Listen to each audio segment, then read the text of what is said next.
আসসালামু আলাইকুম প্রিয় অ্যাডমিশন শিক্ষার্থীরা। তোমাদের অ্যাডমিশনের লেখাপড়া শুরু হয়েছে এবং এমন একটা পর্যায়ে তোমরা আছো যে পর্যায়ে সবচেয়ে বেশি কোশ্চেন বা প্রশ্ন তোমাদের মনে আসে। বিষয়টা এমন যে অনেকে প্রথম দিকে এসেই খেই হারিয়ে ফেলো, আবার অনেকে নিজেই বুঝতে পারো না যে তুমি অন ট্র্যাকে আছো কিনা। এ সময় তোমাদের খুবই ইনফর্মাল জিজ্ঞাসা থাকে এবং এই ইনফর্মাল জিজ্ঞাসাগুলো করার খুব বেশি জায়গা তোমরা পাও না। তার জন্য স্কুল অফ এক্সিলেন্সের আজকের এই সেশন। তোমরা এখানে তোমাদের মনে আসা সব কোশ্চেনই করতে পারো। একদমই বাচ্চা কোশ্চেন হোক, কোনো সমস্যা নাই। খুবই খুবই এমন কোশ্চেন যেটা আসলে সবার সামনে করা যায় না, সেটাও করতে পারো। আজকে সেশনটা একদমই ইনফর্মাল, অর্থাৎ তোমাদের যে কোনো জিজ্ঞাসা, যে কোনো ধরনের জিজ্ঞাসা। এখানে কোনো টিচার স্টুডেন্ট সম্পর্ক নাই, কিচ্ছু নাই, জাস্ট বড় ভাই ছোট ভাই সম্পর্ক। তোমরা জিজ্ঞাসা করতে পারো। তেমন একটা সেশন হবে, খুব লং সেশন না, অল্প সময়ের সেশন, বাট ইফেক্টিভ হবে তোমাদের জন্য। তোমাদেরকে স্বাগত জানাচ্ছি আজকে সেশনে। এবং আমাদের সাথে বাংলা বিভাগের শিক্ষক আব্দুল্লাহ মাহফুজ স্যার থাকবেন এবং ইংরেজি বিভাগের আশরাফুল আলম সাগর স্যার থাকবেন। এবং আমাদের সাথে সম্পূর্ণ সেশনে আমাদের ডিরেক্টররা উপস্থিত থাকবেন ইনশাল্লাহ। আমি হচ্ছে প্রথমেই আব্দুল্লাহ মাহফুজ স্যারের কাছে যাব এবং বাংলা বিষয়ে শিক্ষার্থীদের বর্তমান সময়ে যে ধরনের প্রত্যাশা থাকে বা যে ধরনের সাধারণ জিজ্ঞাসা থাকে সেগুলো নিয়ে কথা বলা। এবং আমাদের সাথে যারা ফেসবুকে যুক্ত আছো তোমরা ফেসবুকে কমেন্টে জিজ্ঞাসা করতে পারো, এবং যারা জুমে আমাদের রেগুলার স্টুডেন্ট আছো তোমরা কমেন্টে কোশ্চেন করতে পারো আব্দুল্লাহ মাহফুজ স্যারকে বাংলা বিষয়ের যাবতীয় খুঁটিনাটি বিষয় নিয়ে। আচ্ছা, ধন্যবাদ আতিককে। সবাইকে সবাইকে সালাম জানাচ্ছি। আসসালামু আলাইকুম। আমাদের সাথে আমার সাথে আতিক স্যার আছে এবং সাগর স্যার আছে। এছাড়াও অনলাইনে মক্কা থেকে মদিনা থেকে যুক্ত হয়েছে আমাদের সাইফুর রহমান সাইফ স্যার, আমাদের সম্মানিত সিইও মদুদ ভাই সহ সকল ডিরেক্টর বৃন্দ যুক্ত আছেন। আহ, আমরা ওনাদের দিয়ে প্রথমে শুরু করব। ওনারা যারা আছেন, সাইফুর রহমান স্যার আমাদের সাথে যুক্ত আছে। তোমরা অবশ্যই সাইফুর রহমান সাইফ স্যার মতো অভিজ্ঞতা সম্পন্ন একজন শিক্ষকের কাছে পেয়েছো। তোমাদের যে কোনো ধরনের প্রশ্ন, বাংলা প্রশ্ন, তোমরা সাইফুর রহমান স্যারের কাছে কি ধরনের প্রশ্ন তোমাদের আছে? যে বাংলা, আমি প্রথমে আবারও বলে নিচ্ছি, বাংলা বিষয়ে তোমাদের ভর্তি প্রস্তুতি কি কি জানতে চাও, যে বাংলা ভর্তি প্রস্তুতিটা কিভাবে নিতে চাও, বা কি পড়া উচিত, কোথায় সমস্যা হচ্ছে, বা সার্বিক যে কোনো বিষয় তোমরা জানতে চাইলে অবশ্যই কমেন্ট করতে পারো। আর সাইফুর রহমান স্যার আমাদের সাথে যুক্ত আছেন। স্যার কি শুনতে পাচ্ছেন?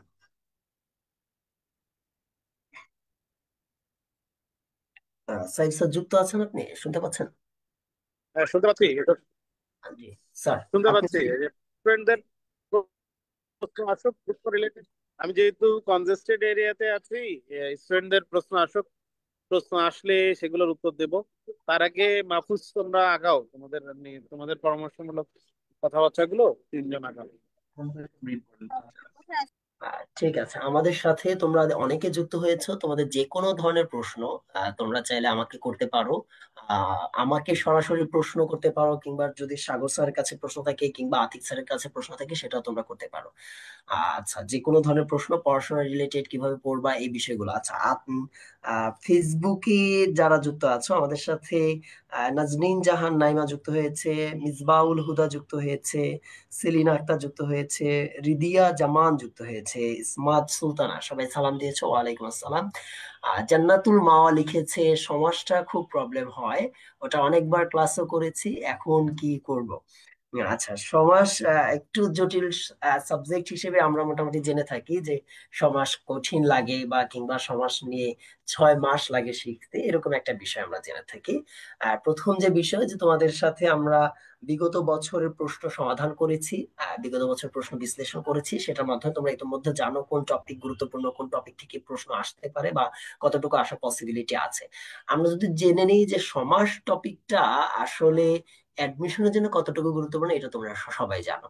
তো সেই জায়গা থেকে সবার যখন তোমরা পড়বে, প্রথমে যে বিষয়, যে আসলে একটা জিনিস আমাদের সাইকোলজিক্যালি যদি আমরা এভাবে ধরে নিই যে এই বিষয়টা খুবই কঠিন। যেমন ছোট থেকে আমাদের একটা এনভায়রনমেন্টে আমরা বড় হয়ে বলা হয় কি, ম্যাথ অনেক কঠিন, অঙ্ক অনেক কঠিন লাগে, অঙ্ক করতে কঠিন লাগে। তো আমাদের মস্তিষ্কটা ওইভাবেই কাজ করতে থাকে যে অঙ্ক আসলেই বোধ হয় কঠিন, তাই না? তখন আমরা অঙ্ক করতে গেলে আমাদের কাছে কঠিন লাগে। সেজন্য আগে নিজেকে জানাতে হবে যে না, সমাজ একটা সহজ বিষয়। নিজেকে যখন আমি এই মেসেজটা দিব তখন আমার জন্য ওই সমাজটা প্র্যাকটিস করাটা সহজ হবে। সবচেয়ে ভালো পদ্ধতি হলো যে যখন তুমি সমাজটা শিখবে, ধরো তুমি কর্মধারয় শিখলে, আজকে তৎপুরুষ শিখলে, দুটো করেই শিখো। যদি বেশি কঠিন লাগে দুটো শিখো, আজকে শুধু কর্মধারয় শিখো এবং তৎপুরুষ শিখো, এবং সেটা আমাদের যে ডাইজেস্ট দেওয়া আছে সেখান থেকে প্র্যাকটিস অংশ থেকে প্র্যাকটিস করে ফেলো। এইভাবে যখন প্র্যাকটিস করবা সমাজটা, সমাস বলো কিংবা সন্ধি, এই দুটো জিনিস কিংবা প্রকৃতি প্রত্যয়, কিছু বিষয় আছে যেগুলো প্র্যাকটিস যত বেশি করবা সেই জায়গাটা তোমার আরো বেশি, তুমি ওই জায়গাটা শক্তিশালী হবা, বা ওই বিষয়টা আরো বেশি তোমার আয়ত্তে আসবে। সেজন্য প্র্যাকটিসের উপর আসলে সমাজে খুব বেশি কিছু নাই। কিছু সমাস আছে সহজ, ঘুরে ফিরেই আসে সমাসের, সুতরাং টেনশন করা আমার মনে হয় খুব একটা এখানে খুব একটা ঝামেলা নাই। একটু জাস্ট সাইফ স্যারের ক্লাস দেখতে পারো। সাইফ স্যারের ক্লাস দেখলে আমার মনে হয় অনেক সহজ হয়ে যাবে, সেই বিষয়গুলো তোমাদের জন্য আরো ইজিলি হবে।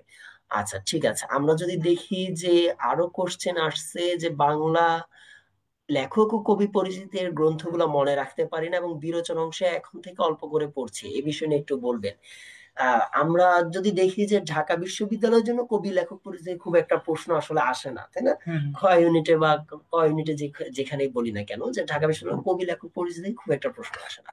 অন্য বিশ্ববিদ্যালয়গুলো থেকে কবি লেখক পরিচয় থেকে প্রশ্ন আসে, যথেষ্ট প্রশ্ন আসে, এবং সেটা পাঠ্য বই অন্তর্ভুক্ত কবিগুলো থেকেই বা সাহিত্যিক গুলো থেকে বেশিরভাগ এসে থাকে। এখন একটা বিষয় দেখো, ধরো আমি বললাম যে তোমার পরীক্ষার এখন এখন থেকে কতদিন বাকি, তুমি ধরো আর 80 দিন বাকি আছে, সে ফর এন এক্সাম্পল যে আর 80 দিন বাকি আছে। এখন তোমাকে সর্বোচ্চ গেলে দেখা যাবে টেক্সট বই থেকে তোমার ছয়জন বা 7জন ধরো গদ্য পদ্য লেখক আছে, তাদের মিলিয়ে ধরো 14 জন, আরো এক্সট্রা ধরলাম আরো 10 জনের সম্পর্কে তুমি জানবে, তাহলে 24 জন। তুমি যদি প্রতি 2 দিনে একজন কবির সম্পর্কেও তুমি যদি জানো, প্রতি 2 দিনে, ধরো আমি আজ এবং কাল মিলে আমি রবীন্দ্রনাথ সম্পর্কে জানবো, রবীন্দ্রনাথ সম্পর্কে 2 দিনে আমি জানবো, তুমি প্রতিদিন রবীন্দ্রনাথের পেছনে যদি তুমি 10 থেকে 15 মিনিট দাও, আমি আবার মাত্র 15 মিনিট, আমি 15 মিনিট শুধু রবীন্দ্রনাথ সম্পর্কে 2 দিন জানবো, তুমি দেখবা 2 দিন পর রবীন্দ্রনাথ সম্পর্কে তোমার কিছুই মানে জানার আর বাকি নাই। আমরা কেন অনেক বেশি আমরা এই জায়গাটায় ভুল করি বা আমাদের মনে থাকে না, কারণ আমরা একসাথে অনেক টপিক পড়তে যাই। একদিনেই আমরা রবীন্দ্রনাথ, কাজী নজরুল, বঙ্কিমচন্দ্র, শরৎচন্দ্র, মানিক বন্দ্যোপাধ্যায়, বিভূতিভূষণ বন্দ্যোপাধ্যায় সব আমরা একদিনে পড়ে ফেলি। পরে যখন আমরা 2 দিন পরে প্র্যাকটিসে বসি, আমরা আমরা পথের পাঁচালীরে বানাই হইলো তোমার ইসের শরৎচন্দ্রের, পল্লী সমাজ বানাই নজরুলের, আমার পথ বানাই রবীন্দ্রনাথের। এই যে তখনই কনফিউশনটা হয়, সেজন্য আমাকে পড়তে হবে অল্প করে, মনে রাখবা ধীরে চলে থামে না, তার সাথে কেউ পারে না, অর্থাৎ পড়াশোনাটা ধীরে যাইতে হবে এবং এগোতে হবে। আচ্ছা, বিরোচনটা ঠিক সেরকমই, একটু এইভাবে যেতে হবে। আচ্ছা ঠিক আছে। আচ্ছা, আমি একটু প্লিজ ইন্টারাপ্ট করি। বাংলা সাহিত্য বিষয়গুলো কিভাবে পড়বো বুঝতে পারি না, এই প্রশ্নগুলো এসেছে আমাদের এখানে। আমি সাইফ স্যার আছে, সাইফ স্যার বাংলার প্রশ্নগুলো উত্তর দিবে। স্যারকে আমি একটু অনুরোধ করবো, স্যার আপনি যদি থাকেন একটু, বাংলা বেশ কিছু প্রশ্ন আছে, একটু যদি এই বিষয়গুলো দেখতেন। অসংখ্য প্রশ্ন এখানে এসেছে। স্যার কি শুনতে পাচ্ছেন? আসসালামু আলাইকুম। জি জি স্যার। আসসালামু আলাইকুম। আচ্ছা, বাংলার প্রশ্ন আসলে যেগুলো এসেছে এর সাথে আ- আমাদের ডাউট সলভ বা বিভিন্ন জায়গায় আসে, স্টুডেন্টদের বিভিন্ন ইনবক্সে এবং হচ্ছে পেজে যেগুলো আসে সেগুলো দিয়ে আমি উত্তর করি। প্রথম প্রশ্ন, বিরোচন অংশ কি বিগত বছরের প্রশ্ন পড়লে হবে? উত্তর হচ্ছে হ্যাঁ, বিগত বছরের প্রশ্ন সলভ করলে দেখা যায় যে বিরোচনের যে প্রশ্নগুলো আছে, বাগধারা, বিপরীত শব্দ, একগত প্রকাশ, পারিভাষিক শব্দ, এগুলার যেগুলো বোর্ড কোশ্চেন আছে, যেরকম পারিভাষিক শব্দ কিন্তু ইন্টারমিডিয়েটে বোর্ড কোশ্চেন আসে।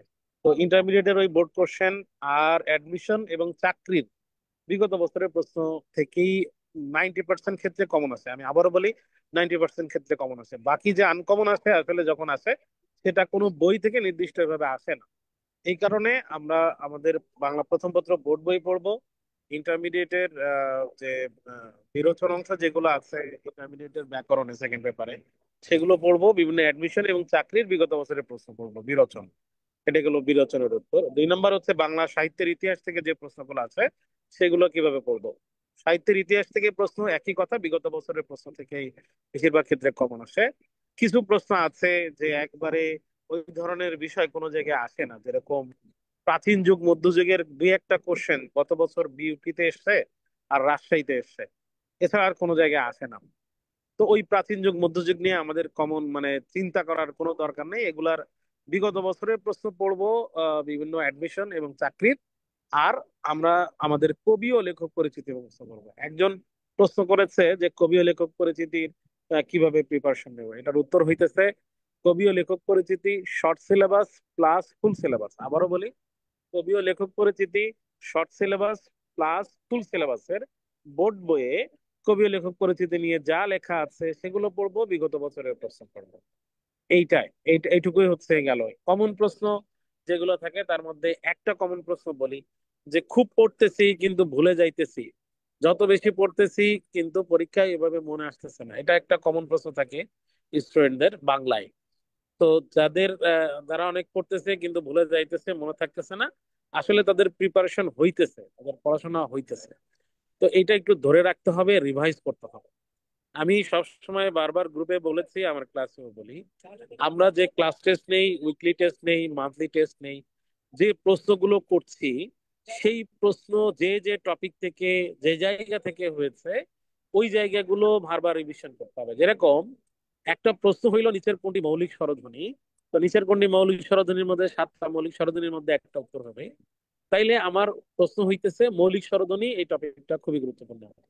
প্রশ্ন হইলো যে নিচের কোনটি নিপাতনে সিন্ধু ব্যঞ্জন সন্ধি, তার মানে নিপাতনে সিদ্ধ ব্যঞ্জন সন্ধি, স্বরসন্ধি এবং বিসর্গ সন্ধি ইম্পর্টেন্ট। প্রশ্ন হইল যে বানানের নিয়ম থেকে যে নিচের কোন বানানের স্বভাবতই মূর্ধন্য ন হয়, তার মানে স্বভাবতই মূর্ধন্য ন হওয়া এবং মূর্ধন্য স হওয়া, এটা খুবই গুরুত্বপূর্ণ। এর মানে আমরা আমাদের ক্লাস টেস্ট, উইকলি টেস্ট এবং মান্থলি টেস্টের ঠিক যে জায়গা থেকে প্রশ্ন করি, খুব শুধু ওই জায়গাগুলো পড়তে হবে। এর বাইরেও কিন্তু অনেক জায়গা আছে যেগুলো আমরা ক্লাসে পড়াই কিন্তু কম গুরুত্বপূর্ণ বলি। এই জন্য তোমাদের কাছে পরামর্শ হচ্ছে, তোমাদের প্রতি পরামর্শ, যারা অনেক পড়তেছো কিন্তু ভুলে যাইতেছো, অনেক উত্তর করতে পারতেছো না পরীক্ষায়, তাদের প্রতি পরামর্শ, আমাদের পরীক্ষার প্রশ্ন যেগুলো যায় যে জায়গা থেকে হয়, তোমরা ওইগুলা রিভাইজ করবা, ওইগুলোই ভালো করে পড়বা। আমাদের পরীক্ষার প্রশ্নগুলো সলভ করবা। সলভ করার একটা সুযোগ মানে সিস্টেম আমি আমাদের কোর্স যখন শুরু হয়েছিল তখন গ্রুপে প্রথম প্রশ্ন বিশ্লেষণ ক্লাসে আমি সবাইকে লেখাইছিলাম যে প্রশ্ন সমাধান মানে হইতেছে এই প্রশ্নের উত্তর এইটা কেন হইলো, বাকি তিনটা কেন হইলো না, এটার ব্যাখ্যা বের করা। এইভাবে আমাদের যত পরীক্ষা হচ্ছে, মনোযোগ যাচাই, class test, weekly test, monthly test, special test, এইভাবে যদি বাংলা পড়তে হবে না। এটা হচ্ছে কমন কথা। আর কোনো কমন প্রশ্ন স্যার, আমি একটা বাংলার কোশ্চেন। বিষয়ে আর কোনো এখন জি, আপাতত। একটা প্রশ্ন হ্যাঁ, এসেছে স্যার, যে মাহফুজ। হেনা মন্ডল নামে আমাদের একজন শিক্ষার্থী কমেন্ট করেছে। উনি লিখেছে, ভাইয়া গদ্য হ্যাঁ, পদ্য থেকে জ্ঞানমূলক প্রশ্ন আসলে পারি, কিন্তু একটু ঘুরিয়ে দিলে পারি না, কি করতে পারি? এ বিষয়ে যদি একটু বলতেন।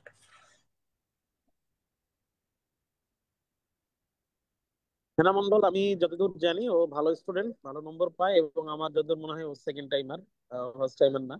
তো হেনা মন্ডল, তোমার উদ্দেশ্য বলি যে গদ্য পদ্য থেকে প্রশ্ন ঘুরিয়ে দিলে মানে খুব অনুধাবনমূলক যে প্রশ্নগুলা যদি প্রশ্ন হয় তবে সেটা খুবই কঠিন। গত বছরে সেরকম কঠিন অনুধাবনমূলক প্রশ্ন আসতে দেখি নাই আমরা।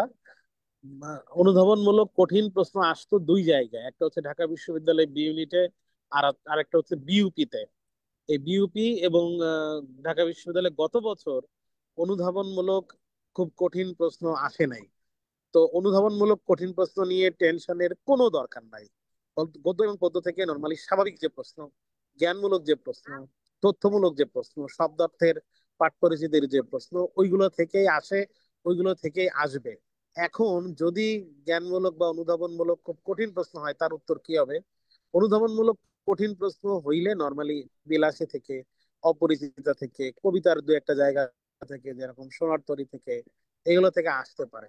সেক্ষেত্রে আমার মূলভাব পাঠ পরিচিতি এটাই খুবই গুরুত্বপূর্ণ। আবারও বলি, অনুধাবনমূলক প্রশ্ন যেটা আসবে মূলভাব বা পাঠ পরিচিতি ওর মধ্যে থেকেই আসার সম্ভাবনা সব থেকে বেশি। তাছাড়াও আমরা আমাদের ক্লাসে আচ্ছা স্যার, তো পড়াই আরেকটা। না, ওই জি, জায়গাগুলো জি আমাদের প্রথম প্রশ্নের ওই লাইনগুলো। জি স্যার, আরেকটা প্রশ্ন, যে সেটা আমি সম্পূরক প্রশ্ন হিসেবে সকল স্টুডেন্টের পক্ষ থেকেই মনে হয় একটা কমন প্রশ্ন আসে, বা কমন প্রশ্ন আমরা শুনে থাকি, হ্যাঁ, যে ভাইয়া আজকে আমি এক্সাম দিয়ে এতক্ষণ শুধু কান্না করলাম, ডিপ্রেশনে শেষ, আজকের মান্থলি টেস্টে অনেক বাজে করছি, আমি পড়ি অনেক লং টাইম, কিন্তু কেন জানি এক্সামে পারি না। স্যার আপনার আহ, সকল অভিজ্ঞতা, দীর্ঘ শিক্ষক জীবনের অভিজ্ঞতা, এবং এইখান থেকে আপনি এই যে সামগ্রিকভাবে আমার মনে হয় ম্যাক্সিমাম স্টুডেন্ট এই সময়টার মধ্যে দিয়ে এখন যাচ্ছে, তাদের প্রতি আপনার দিক নির্দেশনা বা কি করণীয় বলবেন আপনি? প্রথম কথা কথা হইতেছে ডিপ্রেশন বা হতাশা, এটা হচ্ছে শয়তানের ধোঁকা, এটা শয়তানের কাজ, আমাদের কাজ না। তাইলে ডিপ্রেশন বা হতাশা যখন আসে তখন যদি করি তারে মানে মনে করতে হবে যে আমি রাইট ট্র্যাকে নাই। এটা হচ্ছে প্রথম কথা। দুই নম্বর কথা হইতেছে এটার উত্তর হচ্ছে ওই হাসনাত একটা কথা বারবার বলে, অনেকগুলো বিষয়ের অল্প অল্প জিনিস অনেকগুলো বিষয়ের অল্প অল্প জিনিস পড়তে হবে না, অল্প বিষয়ের অল্প অল্প জিনিস বিস্তারিত পড়তে হবে। বাংলার ক্ষেত্রে একই কথা। আমরা যখন ক্লাসে নেই, টপিক তো সবই আমরা আলোচনা করি, কিন্তু ক্লাসে কিন্তু বলে দিই যে এই টপিকটা ফরজ, এই টপিক থেকে নর্মালি প্রশ্ন হয় না, এই জায়গা থেকে খুব একটা প্রশ্ন হয় না, কিন্তু আমরা তো ক্লাসে আমাদেরকে সবকিছুই বোঝাইতে হয়, কারণ যারা টপ করবে তাদেরকে মাথায় রেখে আমাদের ক্লাস নিতে হয়। তাইলে যাদের এইরকম প্রশ্ন প্রবলেম হইতেছে, যে যারা 15-র ভিতরে যারা 10 চাই, 12 চাই, 15 চাইতে হবে না, 15 মান হবে না, 15-র ভিতরে 14 হইলে সে ফার্স্ট হবে। আমাদের যে পরীক্ষা হয়, এই পরীক্ষাগুলোর 15টার মধ্যে 14টা যে পারবে, তার মানে 10-এর মধ্যে থাকবে এরকম প্রিপারেশন। তাহলে 15-র ভিতরে 10-12 থাকা মানেই হচ্ছে আমার প্রথম দিকে সিরিয়াল থাকবে। তো এটা টার্গেট রেখে যদি করি, তার মানে আমার একটা লেকচারে সবই পড়তে হবে না। আমি আবারও বলি, এই এতগুলো পড়ছি, নম্বর কম পাইতেছি, পারতেছি না, এটার প্রধান কারণ হইতেছে আমরা সিরিয়াসলি যখন পড়তে বসি তখন অনেক পড়তে চাই, অনেক পড়তে হবে না। অনেক লেখার মধ্যে গুরুত্বপূর্ণ জায়গাগুলো সেগুলো পড়তে হবে। গুরুত্বপূর্ণ জায়গা কোনটা এটা ক্লাসেও আমরা বলে দিই, প্রশ্ন বিশ্লেষণ ক্লাসেও বলা হয়েছে। মাহফুজ, কি বোঝা গেছে? জি স্যার, অসংখ্য ধন্যবাদ। আপনার অনেক বেশি সুন্দর একটি পরামর্শ দিয়েছেন শিক্ষার্থীদের উদ্দেশ্যে। আশা করি তোমরা যারা এই ধরনের একটি সময় দিয়ে পার হচ্ছ, খুবই কঠিন একটি সময়, খুবই স্বাভাবিক, এবং তোমাদের মানসিক দুর্বলতার সুযোগ নিয়ে শয়তান তোমাদেরকে অনেক বেশি এখন ওয়াসওয়াসা দিবে, হতাশা দিবে, কিন্তু হতাশা আসলে কাটিয়ে উঠতে হবে, যেহেতু আমরা স্রষ্টার প্রতি বিশ্বাস করি। সাইফুর রহমান স্যার, আপনি আমাদের সাথে থাকুন, আমরা অবশ্যই আপনার কাছে আবার ফিরে আসবো, যে আরো আপনার পরামর্শমূলক দিক নির্দেশনার জন্য এবং প্রশ্নের উত্তর দেওয়ার জন্য। আমরা এখন যাচ্ছি, আমার সাথে আছে সাধারণ জ্ঞানের শিক্ষক আতিক স্যার। আতিক স্যারের কাছে আমরা যাচ্ছি, ওনার কাছে বেশ কিছু প্রশ্ন এসেছে, আতিক স্যারকে দীর্ঘক্ষণ আমরা বসিয়ে রেখেছি। আতিক স্যার যদি একটু অনুগ্রহ করে উত্তর দিতেন। আসসালামু আলাইকুম। একদমই ইনফর্মাল ভাবে আমি উত্তর করব, কারণ হচ্ছে তোমরা আমাদেরকে খুবই ফর্মাল ভাবে দেখে অভ্যস্ত। আচ্ছা, কিছু মানে অ্যাডমিনিস্ট্রেটিভ কোশ্চেন ছিল, যেমন হচ্ছে যে কিছু স্লাইড প্রিন্ট করা যাচ্ছে না। আহ, দেখো যে আমাদের প্রাতিষ্ঠানিক কিছু বিষয়ের জন্য ব্যাকগ্রাউন্ডটা এখানে কালো রাখা হয়েছে। তো আমি তোমাদেরকে রিকোয়েস্ট করব যে একটু সফট মিডিয়াতে পড়ালেখার অভ্যাস তৈরি করো, ঠিক আছে? মানে এটা হয় কি যে প্রথম দিকে একটু কষ্ট হবে, বাট দেখবো অভ্যস্ত হয়ে গেছে, কারণ সফট মিডিয়াতে পড়তে খুব বেশি কষ্ট হয় তা না। আর আমাদের লেখা তো খুব বেশি ছোট না। হ্যাঁ, জিকে নিয়ে অনেক কোশ্চেন আছে, আমি সবগুলা কোশ্চেন দেখবো। হ্যাঁ, সবগুলা কোশ্চেন দেখবো। আমি হচ্ছে সরি। আচ্ছা, আমি একটু প্রথম দিক থেকে আসি, যারা কোশ্চেন গুলা করছিলা জিকে নিয়ে। আচ্ছা। আমি কোশ্চেন করবো। হ্যাঁ, ঠিক আছে। আচ্ছা, আমরা একটি প্রশ্ন স্যার আমরা দেখতে হ্যাঁ, পাচ্ছি যে জান্নাতুল ফেরদৌস নামে ফেসবুকে আমাদের একজন বোন লিখেছে, ভাই রিসেন্ট জিকে কিভাবে পড়বো বা আচ্ছা কিভাবে আচ্ছা। প্রস্তুতি নিবে প্রশ্ন। সাম্প্রতিকের জন্য বেস্ট ওয়ে, যেটা সাম্প্রতিক পড়ার বেস্ট ওয়ে হচ্ছে কারেন্ট অ্যাফেয়ার্স পড়া। এবং এখানে কোশ্চেন যেটা হয় যে কারেন্ট অ্যাফেয়ার্স কিভাবে পড়বো। কারেন্ট অ্যাফেয়ার্স তো একটা ম্যাগাজিন, এটা তুমি তো পুরা পড়ে শেষ করতে পারবে না, মানে আর এটা পড়া উচিত না। ঠিক আছে?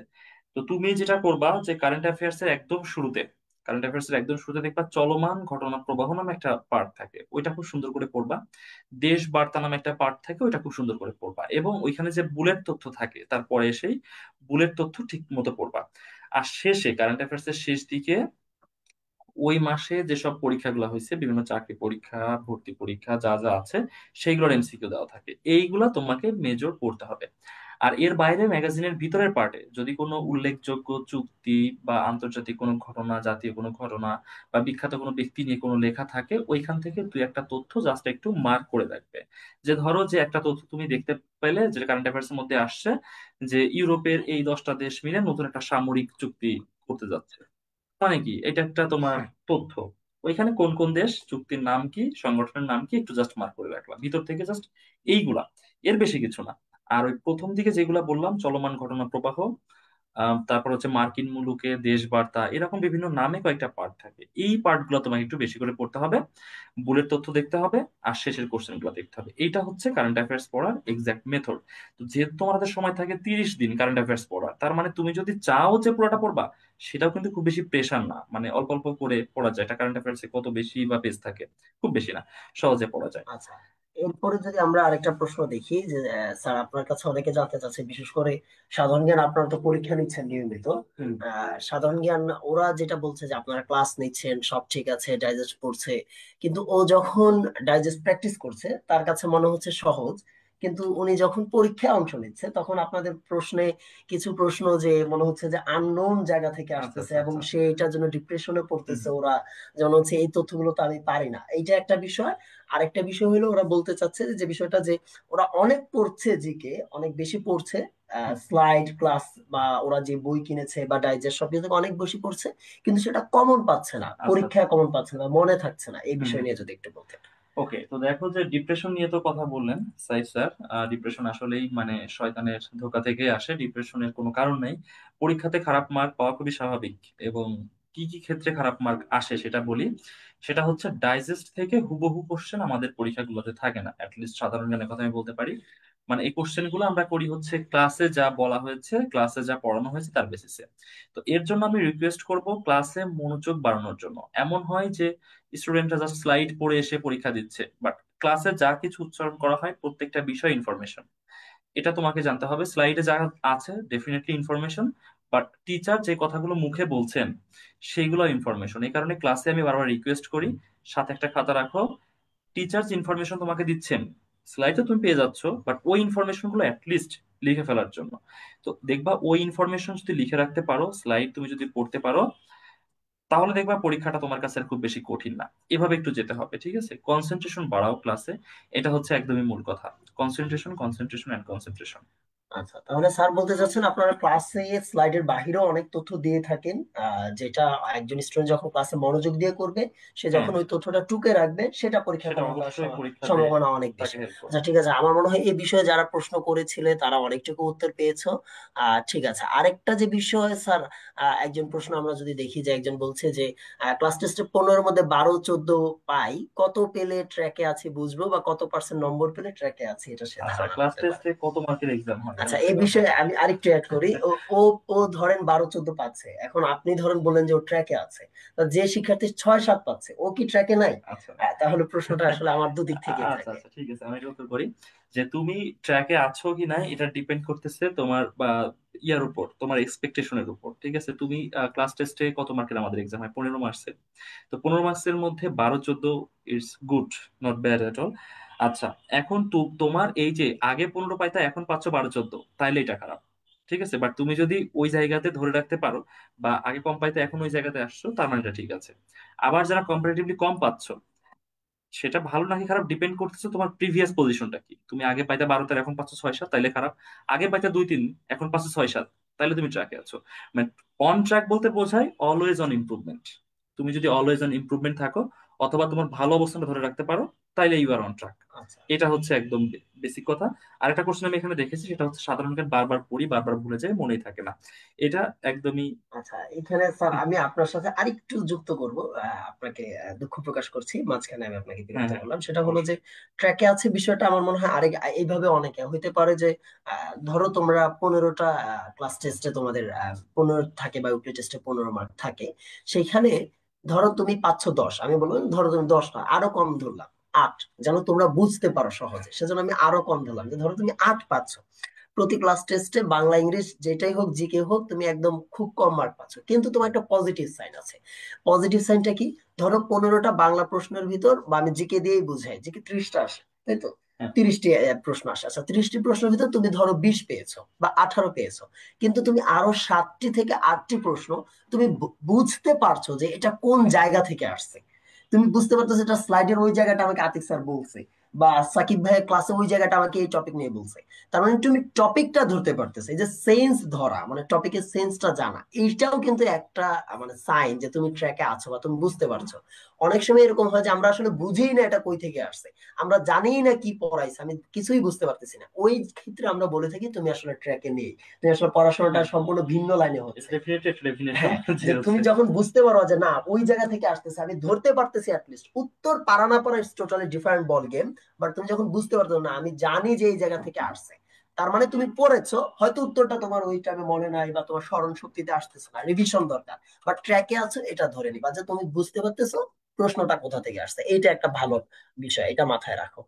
আচ্ছা, ওকে। যে কোশ্চেন আমি ছিলাম সেটা হচ্ছে সাধারণ জ্ঞান পড়ছি, ভুলে যাচ্ছি, মনে থাকছে না, এটা একদমই মানে কমন কোশ্চেন এবং ন্যাচারাল, এটা খুবই ন্যাচারাল। আচ্ছা দেখো, মানে সাধারণ জ্ঞান যেটা হয় খুব বেশি জাম্পিং তথ্য থাকে। জাম্পিং কেমন? যে ধরো আমরা একদমই ক্রোনোলজিক্যালি খুব বেশি পড়তে পারি না, কারণ এখানে তো আমাদের হিউজ টপিক, আমরা যদি সবগুলো ক্রোনোলজিক্যালি পড়তে থাকি অনেক সময়ের প্রয়োজন হয়, যে কারণে আমরা ধরো যে বুলেট তথ্য এভাবে পড়ালেখা করি, এমসিকিউ তে যখন সলভ করি, মানে প্রত্যেকটা বিষয় ডিফারেন্ট। আবার যখন সাধারণ জ্ঞান পড়ি সেইখানে প্রত্যেকটা বিষয় ডিফারেন্ট।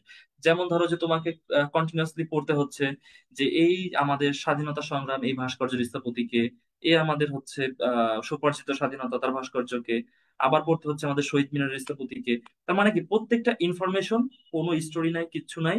স্টোরি অবশ্যই আছে, বাট এত স্টোরি পড়ে আসার সময় তো নাই আমাদের হাতে।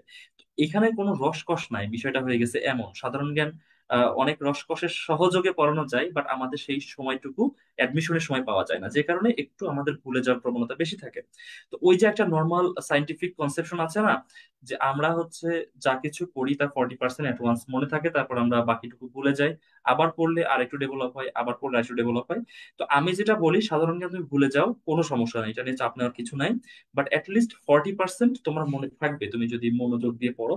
তারপর তুমি যেটা করবে ওইটা আরেকবার রিভিশন করবা, আরেকবার রিভিশন করবা, আরেকবার রিভিশন করবা, জাস্ট এইভাবে একটু সামনের দিকে যাবে। হ্যাঁ, এটা অবশ্যই কাজে দিবে। এবং যখন তোমরা খুবই লেজার টাইমে থাকো, ধরো যে তুমি শুয়ে আছো, রিল্যাক্স করতেছো, বাইরে হাঁটতেছো, এটা সেটা, তখন তুমি একটু চেষ্টা করবা পড়াগুলাকে রিকল করার। ঠিক আছে, যে আমি যে কিছুক্ষণ আগে পড়তেছিলাম, বিভিন্ন তথ্যগুলো রিকল করা, যেটা ভুলে যাচ্ছ, মনে পড়তেছে না, পরে যখন তুমি আবার পড়ার টেবিলে ফিরবে তখন ওইগুলো একটু দেখে নিবে। এইভাবে তোমার প্রিভিয়াস পড়াগুলো একটু সবসময় রিপিটেশনের মধ্যে রাখলে দেখবা যে সাধারণ জ্ঞান পড়ার যে মনে রাখার যে প্রবণতাটা সেটা অনেক বেড়ে যাবে। হ্যাঁ, এটা হচ্ছে একদমই আচ্ছা, আহ, কি বলবো, ঠিক যে আছে। নীতিগত কথা। ঠিক আছে, আমরা আতিক স্যারের কাছে আবার শিগগিরই ফেরত আসবো। আমাদের সাথে সাগর স্যার দীর্ঘক্ষণ ধরে বসে আছে, আমাদের স্নেহের প্রিয় ছোট স্যার আর ছোট ভাই সাগর স্যারকে আমরা ক্ষমা চেয়ে নিচ্ছি স্যার, আপনাকে অনেকক্ষণ বসিয়ে রেখেছি। স্যার একটু যদি আপনি আপনার কাছে অনেক প্রশ্ন এসেছে, অনেক প্রশ্ন স্যার, স্টুডেন্টরা মানে আপনাকে অনেক পছন্দ করে, বিশেষ স্নেহ করে আপনাকে বা ভালোবাসে, শ্রদ্ধার চোখে দেখে। স্যার আপনার কাছে সবচেয়ে বেশি যে প্রশ্নটা এসেছে স্টুডেন্টের পক্ষ থেকে সেটা হলো ভোকাবুলারি। ভোকাবুলারি নিয়ে একজন স্টুডেন্ট আসলে করণীয় কি, সে কিভাবে আসলে এই যে ভোকাবুলারির যে জুজু, ভয়ের যে জুজু, সেটা কিভাবে কাটাবে? আচ্ছা, আমাদের হচ্ছে অ্যাডমিশনে মানে ভোকাবুলারি যেটা আসে একটা স্ট্যান্ডার্ড মেনটেন করে আসে, এবং তোমাকে কিন্তু এমন কোনো ভোকাবুলারি দিবে না যেটা আসলে তুমি কখনো শোনো না। মানে এই একটা কনসেপ্ট থেকে তোমাদের আসলে বের হয়ে আসতে হবে যে বিশ্ববিদ্যালয়ে বিশ্ববিদ্যালয়ে হয়তো মানে অনেক আনকমন প্রশ্ন করে। আসলে বিষয়টা কিন্তু এমন না, মানে তুমি যা জানো ওর ভিতর থেকে প্রশ্ন করবে, ওর ভিতর থেকে ঘুরে পেঁচায় প্রশ্ন করবে, তোমাকে আসলে ওই পরীক্ষার হলের এনভায়রনমেন্টটা বুঝে তোমাকে আসলে অ্যান্সার করতে হবে। তো ভোকাবুলারি ক্ষেত্রে বিষয়টা যেটা হয় আমাদের আসলে মানে ভোকাবুলারি হিসেবে তোমরা যেটা ফলো করবা সেটা হচ্ছে টেক্সট বইটা ফলো করবা। এর পাশাপাশি আমাদের যে প্রিভিয়াস ইয়ারের যে প্রশ্নগুলা, এই দুইটার বাইরে মানে অ্যাডমিশন অ্যাডমিশন বলো বা যেখানেই বলো না কেন প্রত্যেকটা বিশ্ববিদ্যালয়ে এই টেক্সট বই আর হচ্ছে প্রিভিয়াস ইয়ারের প্রশ্ন, এই দুইটার বাইরে কোনো প্রশ্নই ভোকাবুলারিতে আসে না। আর আরেকটা বিষয় হচ্ছে মনে রাখার যে বিষয়টা। দেখো তুমি যখন একটা ভোকাবুলারি নতুন একটা ভোকাবুলারি পড়তিছো, ধরো একটা নতুন একটা শব্দ পড়লা, ওই শব্দটার পড়ার সঙ্গে সঙ্গে তুমি একটা মনে মনে একটা সেন্টেন্স মেকিং করে নিও। তাই যারা একটু অলস আছে তারা তো আসলে সবসময় খাতায় লিখবে না। দেখা যায় আমি রাস্তা দিয়ে হেঁটে যাচ্ছি, সাইনবোর্ডে একটা নতুন একটা ওয়ার্ড শিখে গেলাম, ঠিক আছে, দেখাতে গেলে ওটা পরীক্ষায় চলে আসতে পারে। তো যখনই নতুন একটা শব্দ শুনবা বা নতুন একটা শব্দ তোমার সামনে মনে হচ্ছে যেটা আমি আগে কখনো দেখিনি, তখনই মনে মনে ওটা নিয়ে একটা সেন্টেন্স মেকিং করে নিবা। যদি তোমার সেন্টেন্স মেক করতে অসুবিধা হয়, তোমার সবার ফোনে কিন্তু ডিকশনারি আছে, তুমি দরকার হলে ডিকশনারিতে সার্চ দিয়ে ওই ভোকাবুলারি সম্পর্কে একটা সেন্টেন্স তুমি পড়ে নিবা। দেখা যায় সেন্টেন্স হিসাবে যখন তুমি শব্দগুলা পড়বা তার তখন তোমার ওই শব্দের যে মিনিংটা খুব ভালো মনে থাকে। ওই দেখা যায় বিভিন্ন ভোকাবুলারি বইতে দেখা যায় যে লাইক একটা ওয়ার্ড দিয়ে দিল যে ইন্টেলেকচুয়াল, এর ধরো যে 10টা সিনোনিম দিয়ে দিল, 10টা অ্যান্টোনিম দিয়ে দিল। ওইগুলো আসলে মুখস্থ করে মানে তুমি খুব ইফেক্ট ফেলতে পারবে না। তুমি একটা নতুন ওয়ার্ড পড়ার সঙ্গে সঙ্গে তুমি ওইটা নিয়ে একটা সেন্টেন্স মেক করবে। যদি নিজে না করতে মন চায় চ্যাট জিপিটি কে বলবা, তাও একটা সেন্টেন্স আকারে পড়বা প্রত্যেকটা জিনিস। আশা করি এভাবে পড়লে তোমার ভোকাবুলারিটা খুব ইজিলি কভার আপ করতে পারবে। আচ্ছা স্যার, আরো বেশ কিছু প্রশ্ন আমরা দেখতে পাচ্ছি আপনার কাছে এসেছে। সেই এর ভিতর সবচেয়ে বেশি আমার মনে হয় যে ইংরেজি যে জায়গাটা ওদের হয়, যে ইংরেজি বাংলার ক্ষেত্রে এটা হয়তো একটু কম হয়, ইংরেজি আর জিকে ওরা আসলে ভয়েই মনে হয় অনেকটুকু দুর্বল হয়ে যায়। বিশেষ করে জিকে মনে থাকে না এই একটা ভয় ওদেরকে কাজ করে, আর ইংরেজি বুঝি না বুঝি না এই একটা ভয় ওদের ভিতর কাজ করে। ইংরেজি যেমন অনেকে বলছে যে যখন ক্লাস করছে, হুম। যখন ওরা আপনার ক্লাস করছে, আপনি যখন ক্লাসে বুঝাচ্ছেন, ওরা সব পারছে, সব বুঝতে পারছে, কিন্তু যখন ও প্র্যাকটিস অংশে যাচ্ছে তখন আসলে ওর জন্য অনেক টাফ হয়ে যাচ্ছে। ও আসলে সূত্রটা বা রুলসটা ও হুম। অ্যাপ্লাই করতে পারছে না। এই ক্ষেত্রে আসলে একটা স্টুডেন্ট আচ্ছা, করণীয় কি? এখানে হচ্ছে ক্লাসে যখন প্র্যাকটিসটা করানো হচ্ছে সে ইনস্ট্যান্ট বুঝতেছে। কারণ কি, কারণ আমরা একটা রুলস পড়ানোর পরে সঙ্গে সঙ্গে ওই রুলস অনুযায়ী একটা এমসিকিউ প্র্যাকটিস করাচ্ছি। তো একটা লাইক ধরো একটা নাউনের টপিকটাই যদি তুমি চিন্তা করো, লাইক আমি মানে প্রথমে দেখা যায় কি আমি নাউনের প্রকারভেদ করলাম, প্রকারভেদ করার সঙ্গে সঙ্গে আমরা প্রকারভেদ থেকে কিছু এমসিকিউ দিলাম, খুব ইজিলি পেরে যাচ্ছ। বাট নাউনের কিন্তু শুধু ওই প্রকারভেদ থেকে প্রশ্ন আসে না, আরো 7-8টা ক্যাটাগরি থাকে। তো যখন তুমি ডাইজেস্টে আসলে প্র্যাকটিস করতে যাচ্ছ, ওই 7-8টা ক্যাটাগরি তোমার আসলে একসাথে মিলিয়ে প্রশ্ন করো। তো তখন তোমার আসলে টপিকটা ধরতে অসুবিধা হয়। তো এমসিকিউতে আসলে ভালো করার জন্য বা প্র্যাকটিস যখন করবা তখন ভালো করার প্রথম যে বিষয়টা সেটা হচ্ছে তোমাকে আসলে ধরতে হবে প্রশ্নকর্তা তোমার কাছ থেকে কি জানতে চেয়েছে। মানে যত বেশি প্র্যাকটিস করবা এই জিনিসটা তোমার মধ্যে তত বেশি বিল্ড আপ হবে, যে আমার এই টপিক থেকে প্রশ্নটা আসছে, তাহলে আমি ওই টপিক অনুযায়ী চিন্তা করে আমাকে অ্যান্সার দিতে হবে। আর যখনই দেখবা যে একটা টপিক তুমি পারতিছো না বা এমসিকিউ প্র্যাকটিস করার সময় তুমি মানে মনে পড়তেছে না, তখন সঙ্গে সঙ্গে তুমি অবশ্যই ক্লাসটা টেনে ক্লাসটা দেখে নিবা। তাহলে তোমার তোমার হচ্ছে এমসিকিউর যে ভীতিটা সেটা হচ্ছে দূর হবে। আরেকটা জিনিস হচ্ছে কখনো আসলে কমন পড়ার জন্য পড়ে আসলে চিন্তা করে লাভ নাই। এটা এমন না যে আমি ক্লাসে যা পড়াচ্ছি সব পরীক্ষায় আসবে বা ডাইজেস্টে যা আছে ওইখান থেকে সব পরীক্ষায় আসবে, এই জিনিসটা আসলে এমন নাই। ইংলিশটাকে একটা ল্যাঙ্গুয়েজ হিসেবে নিবা, এবং ল্যাঙ্গুয়েজটাকে মানে তোমার যে ইংরেজি টেস্ট এটা কিন্তু তোমার গ্রামার টেস্ট করে না কোন বিশ্ববিদ্যালয়, তোমার ল্যাঙ্গুয়েজ টেস্ট করতেছে। তো এটা একটা ল্যাঙ্গুয়েজ হিসেবে নেবা তুমি, মানে সবকিছু বিবেচনা করে অ্যান্সার করার এই দক্ষতাটা অর্জন করবা। আর এমসিকিউ যখন প্র্যাকটিস করতে পারতিছো না, সঙ্গে সঙ্গে ক্লাসটা আরেকবার দেখে নিবা, তাহলে খুব ইজি হবে তোমাদের। তো স্যার আরেকটা যে প্রশ্ন মনে হয় অনেক স্টুডেন্টের প্রশ্ন, বিশেষ করে ইংরেজি লিখিত। হুম হুম হুম। স্যার ইংরেজি লিখিতর ক্ষেত্রে এখন তো এক্সামের আমরা যদি বলি ধরি আর হয়তো হ্যাঁ। বেশি দিন নাই, খুব অল্প কয়েকদিন মধ্যে, অলরেডি 1 মাস পার হয়ে গেছে এইচএসসি শেষ হওয়ার। তো যেহেতু বেশি দিন নাই, এর ভিতর ইংরেজি লিখিত একটা স্টুডেন্ট প্রস্তুতিটা কিভাবে আরো শানিত করতে পারে, আর স্কুল অফ এক্সেলেন্স যেভাবে হুম প্রস্তুতিটা হুম। নেওয়াচ্ছে ইংরেজি লিখিত, সেটা আসলে ওদেরকে কতটুকু হেল্প করতে পারে? আমি হচ্ছে মানে স্কুল অফ এক্সেলেন্সের ফার্স্ট টাইম ব্যাচের প্রথম ক্লাসেই, একদম প্রথম ক্লাসেই কিন্তু আমি রিটেন নিয়ে তোমাদের একটা কথা বলেছিলাম যে দেখো, যে ল্যাঙ্গুয়েজে মানে আমাদের 4টা পার্ট থাকে, একটা হচ্ছে লিসেনিং, স্পিকিং, রিডিং আর রাইটিং। তো এই 4টা পার্টের ভিতর 2টা পার্ট হচ্ছে তোমার রিসিপটিভ আর 2টা পার্ট হচ্ছে তোমার প্রোডাক্টিভ। তুমি যদি 2টা পার্টকে রিসিভ করতে না পারো, তুমি আসলে কোনোদিনও কোনো কোর্স করে অপর 2টা পার্ট প্রডিউস করতে পারবে না। যেমন কি, যেমন ধরো তুমি যদি খুব বেশি লিসেনিং না শোনো, তুমি আসলে স্পিকিং এ ভালো করতে পারবে না। এটা হচ্ছে এখানে লিসেনিংটা কি, তুমি রিসিভ করতেছো আগে, দেন তুমি স্পিকিংটা প্রডিউস করতেছো তোমার মুখ। ঠিক একই ভাবে তুমি যদি রিডিং পড়ার অভ্যাস না থাকে, তুমি যদি ইংরেজি রিডিং না পড়ো, তুমি রিডিংটাকে যদি রিসিভ করতে না পারো, তাহলে তুমি আসলে কখনো রাইটিং প্রডিউস করতে পারবে না। আমি মানে যত হাজার হাজার মানে কোর্সই করাই না কেন, তোমরাও যত ভালো নামি দামি কোর্সে ভর্তি হো না কেন, তোমার যদি রিডিং পড়ার অভ্যাসটা না থাকে, মানে রিটেনে খুব ভালো করতে পারবে না। আর আরেকটা বিষয় হচ্ছে রিটেন থেকে যে প্রশ্নটা আসে, তোমরা খেয়াল করবে যে প্যারাগ্রাফ থেকে কিন্তু দেখো প্রতি বছর 10 মার্কসের একটা প্রশ্ন আসে। তো এই প্যারাগ্রাফটা কিন্তু আমাদের আসলে মানে ভিন গ্রহ থেকে আসে না, আমাদের টেক্সট বই থেকে কিন্তু আসতেছে। তাই টেক্সট বইয়ের যখন একটা ইউনিট পড়তিছো, অবশ্যই চেষ্টা করবো ওই ইউনিটের নামের সাথে রিলেভেন্ট একটা প্যারাগ্রাফ নিজে নিজে প্র্যাকটিস করার জন্য। কাইন্ড অফ সামারি তুমি বলতে পারো, ঠিক আছে? লাইক ধরো যে তুমি ইটিকেট ম্যানার পড়তেছো, importance of etiquettes and manners in our social life লিখে ফেলতে পারো, ঠিক আছে? অর্থাৎ প্রত্যেকটা প্যারাগ্রাফই আজ পর্যন্ত ঢাবি রিটেনে যতগুলো প্যারাগ্রাফ আসছে সবগুলাই কিন্তু টেক্সট বইয়ের ইউনিট ভিত্তিক প্যারাগ্রাফ। সেজন্য মানে রিটেন নিয়ে তো প্যারা খাওয়ার কিছু না। আর অনেকে দেখবার প্রশ্ন করে যে আমি আসলে হাই লেভেলের রিটেন লিখতে চাই, লাইক অ্যাডমিশন, তুমি তো একটা অ্যাডমিশন ক্যান্ডিডেট, তুমি ইন্টারমিডিয়েটের স্টুডেন্ট, তুমি তো আর শুধু কখনো পিএইচডি রিসার্চ পেপার পিএইচডি লিখতে রিসার্চ হবে? পেপার লিখতেছো না। আচ্ছা আচ্ছা। খুবই স্বাভাবিকভাবে সিম্পল ওয়ার্ডে লিখে আসবা, এবং কখনো স্পেলিং, দুইটা জিনিস খেয়াল করবে, স্পেলিং আর হচ্ছে গ্রামার, এই জিনিসটা যেন তোমার রিটেনে হচ্ছে ভুল না হয়। এই জিনিসটা যদি তুমি তুমি ঠিকঠাক ভাবে লিখতে পারো, তুমি যত সিম্পল ওয়ার্ড ইউজ করো না কেন, যেভাবে লিখো না কেন, খুব ভালো একটা মার্কস ক্যারি করতে পারো। তোমার মাথা থেকে এই চিন্তাটা বের করে ফেলো যে আমাকে খুব ভালো লিখতে হবে, খুব ভালো না, স্ট্যান্ডার্ড একটা জেনারেল ওয়েতে লিখবা, জাস্ট স্পেলিং আর রাইট ফর্ম। এই দুইটা জিনিস একটু মেনটেন করার চেষ্টা করো। আচ্ছা, আমরা সাগর স্যারের কাছে আবার আসবো। আমরা একটু আতিক স্যারের কাছে যেতে আতিক চাই। স্যার, আতিক স্যার, আপনার আপনার কাছে আমার একটা প্রশ্ন স্টুডেন্টের পক্ষ থেকে। বিশেষ করে আমার মনে হয় এই সমস্যা অনেকে ভোগে। বিশেষ করে ঐশী নামে আমাদের একজন বোন লিখেছে, ভাইয়া আমি আমার নিজের পজিশন নিয়ে কনফিউজড হয়ে যাচ্ছি। দেখা যায় একটা উইকলিতে আমার ভালো মার্কস আসে, কিন্তু পরের উইকলিতে গিয়ে আবার খারাপ হচ্ছে। আমার পরের আবার পরেরটায় ভালো হচ্ছে, এরকমই হচ্ছে। এখন আমার করণীয় কি? একবার মনে হচ্ছে আমি আগাতে পারছি, আবার মনে হচ্ছে পারছি না।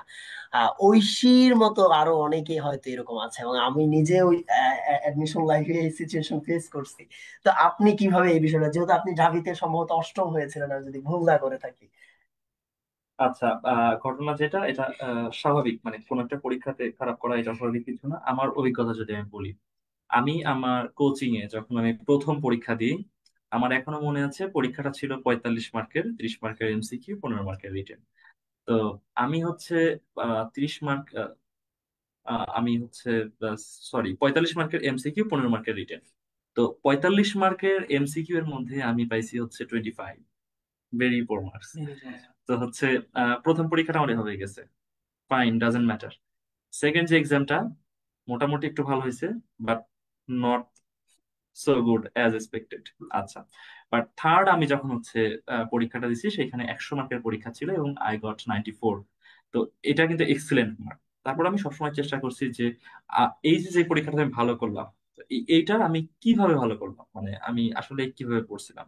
তো আমি দেখছি যে আচ্ছা ঠিক আছে, ক্লাস এই এই টপিকে ক্লাস হয়েছিল, এই টপিকের হচ্ছে যে ম্যাটেরিয়ালস গুলো আমার কাছে ছিল, ম্যাটেরিয়ালস গুলো খুব বুঝে বুঝে পড়লে পরীক্ষার যে কোশ্চেন গুলো সেগুলো আনসার করা যাচ্ছে। তারপর থেকে আমি মোটামুটি ওই প্রসিডিউর ফলো করেই ভালো মার্কস পাইতাম। আচ্ছা, তো তোমার ক্ষেত্রে পরামর্শ হচ্ছে যে তুমি খেয়াল করো যে যেসব পরীক্ষাগুলোতে তুমি ভালো মার্কস পাচ্ছ সেগুলোতে কিভাবে পাচ্ছ, তুমি কিভাবে পড়ছিলা, তুমি কোন কোন ম্যাটেরিয়ালস পড়ছিলা, বা ক্লাসটা কতটুকু মনোযোগ দিয়ে করছিলা, বা ক্লাসের ইনস্ট্রাকশন কতটুকু শুনছিলা, জাস্ট ফলো করো। আর একটু বিবেচনা করার চেষ্টা করো যেগুলোতে খারাপ করতেছো, তোমার ওই ভালো পরীক্ষার তুলনায়, মানে ভালো আহ, যে মার্কস তুমি পাইলা যে পরীক্ষাতে, ওই পরীক্ষাতে যেই তুমি এফোর্টটা দিছিলা সেই এই কম কি কি এফোর্ট দিছো এখানে, মানে তুমি হয়তোবা এই ক্লাসটাতে মনোযোগ কম দিছো, বা এই ক্লাসের ম্যাটেরিয়ালস গুলা কম পড়ছো, বা একটু ইজিলি নিছো, বা তোমার কিছু হচ্ছে কি বলবো, এটা নেগলিজেন্স ছিল। তো এই বিষয়গুলো একটু ফাইন্ড আউট করার চেষ্টা করো, তাইলে দেখবা যে তোমার পরীক্ষাগুলো ভালো হবে। ওই যে আমি যেটা বললাম, আমি কিন্তু প্রথম দুইটা পরীক্ষাতে একদম ডিজাস্টার, ঠিক আছে, but from the third exam তারপর থেকে মোটামুটি একটা ফ্লো চলে আসছে। তো একটা দুইটা ডিজাস্টার হইতে পারে, কোনো সমস্যা নাই, তুমি একটু ফাইন্ড আউট করার চেষ্টা করো যে কেন ডিজাস্টার হলো আর কেন আমি এটাতে ভালো মার্ক পাইলাম, ঠিক আছে, জাস্ট এতটুকু করলে হবে। আচ্ছা, এখানে স্যার আরেকটা বিষয় এরকম ওরা আমার মনে হয় করতে পারে। আপনি আপনি যেহেতু অ্যাডমিশন অষ্টম হয়েছিলেন, আপনি এখানে আরো অ্যাড করতে পারেন। যে ধরো তোমরা একটা পরীক্ষা দিয়েছো, জিকে ধরো একটা এক্সাম দিয়েছে, এখন প্রশ্ন আসছে যে প্রণালী থেকে, যে একটা প্রণালী এটা কোথায় অবস্থিত। তো পরে তুমি ওইটা উত্তর করতে পারো নাই, তুমি ওইটা উত্তর করতে পারো নাই, তোমার জানা নাই বা তোমার কনফিউশন হইতেছে। তুমি ওই যে প্রশ্নটা আমরা যেটা করি, আমার মনে হয় সবচেয়ে বেশি অনেকে এটা করে, প্রশ্ন যে পারে নাই ওইটা ওইখানে ওইখানে রেখে দেয়, পরবর্তীতে আর ওইটা করে না, পরে কোন এক্সামে যখন ওইটা আবার আসে আবার ভুল করে, আচ্ছা অর্থাৎ আচ্ছা, একটা ইউ লুপের ভিতর হ্যাঁ হ্যাঁ পড়ে হ্যাঁ, যায়, বুঝছি। একই ভুলটা বারবার করছে। আচ্ছা আচ্ছা। এই ক্ষেত্রে ওর আমি তোমাদের কাছে যে পরামর্শ দিব, স্যারও হয়তো একই পরামর্শ দিবে, যে যখন তোমরা দেখবে একটা টপিক থেকে প্রশ্ন আসছে, সেটা যে কোনো টপিক হোক, সে ধরো বাংলা একটা সমাস আসছে, কর্মধারয় সমাস আসলো, যে রূপক কর্মধারয় থেকে একটা প্রশ্ন আসলো, কিংবা ইংরেজি আমি যদি বলি যে ভোকাবুলারি, টেক্সটের একটা ভোকাবুলারি, তুমি বুঝতে পারতেছো এটা হয়তো ইডিয়ম থেকে আসলো, ঠিক আছে, সরি, ড্রিম, ড্রিম মনে আছে ইএফটি টেক্সট বুকে অনেক আগে পড়ছিলাম। আচ্ছা, ড্রিম থেকে হয়তো একটা ভোকাবুলারি আসলো। তো যে তোমাদের কাজ হইলো, তুমি যখন বুঝতে পারতো যে এই জায়গা থেকে আসছে এবং আমি এটা পারি নাই, এটা কনফিউশন ছিল বা আমি এটা কমন পড়ে নাই, তোমার প্রথম কাজ ওই টপিক থেকে এর ডানে বামে আর কোন টপিকের প্রশ্ন যেন ভবিষ্যতে মিস না হয়, এইটা এনশিওর করা। এইটা যখন তুমি এনশিওর করবা, first exam okay fine, second exam okay fine, কিন্তু থার্ড এক্সামে আতিক ভাইয়ের মতো 194 বা 95 পাবা। কিন্তু তুমি যদি এইটা ফলো না করো, তোমার ওই থার্ড এক্সামেও যায় তুমি সেম ভুলটা করবা, ফোর্থ এক্সামেও যায় সেম ভুলটা করবা, তুমি দেখবে একই জায়গা থেকে প্রশ্ন আসতেছে।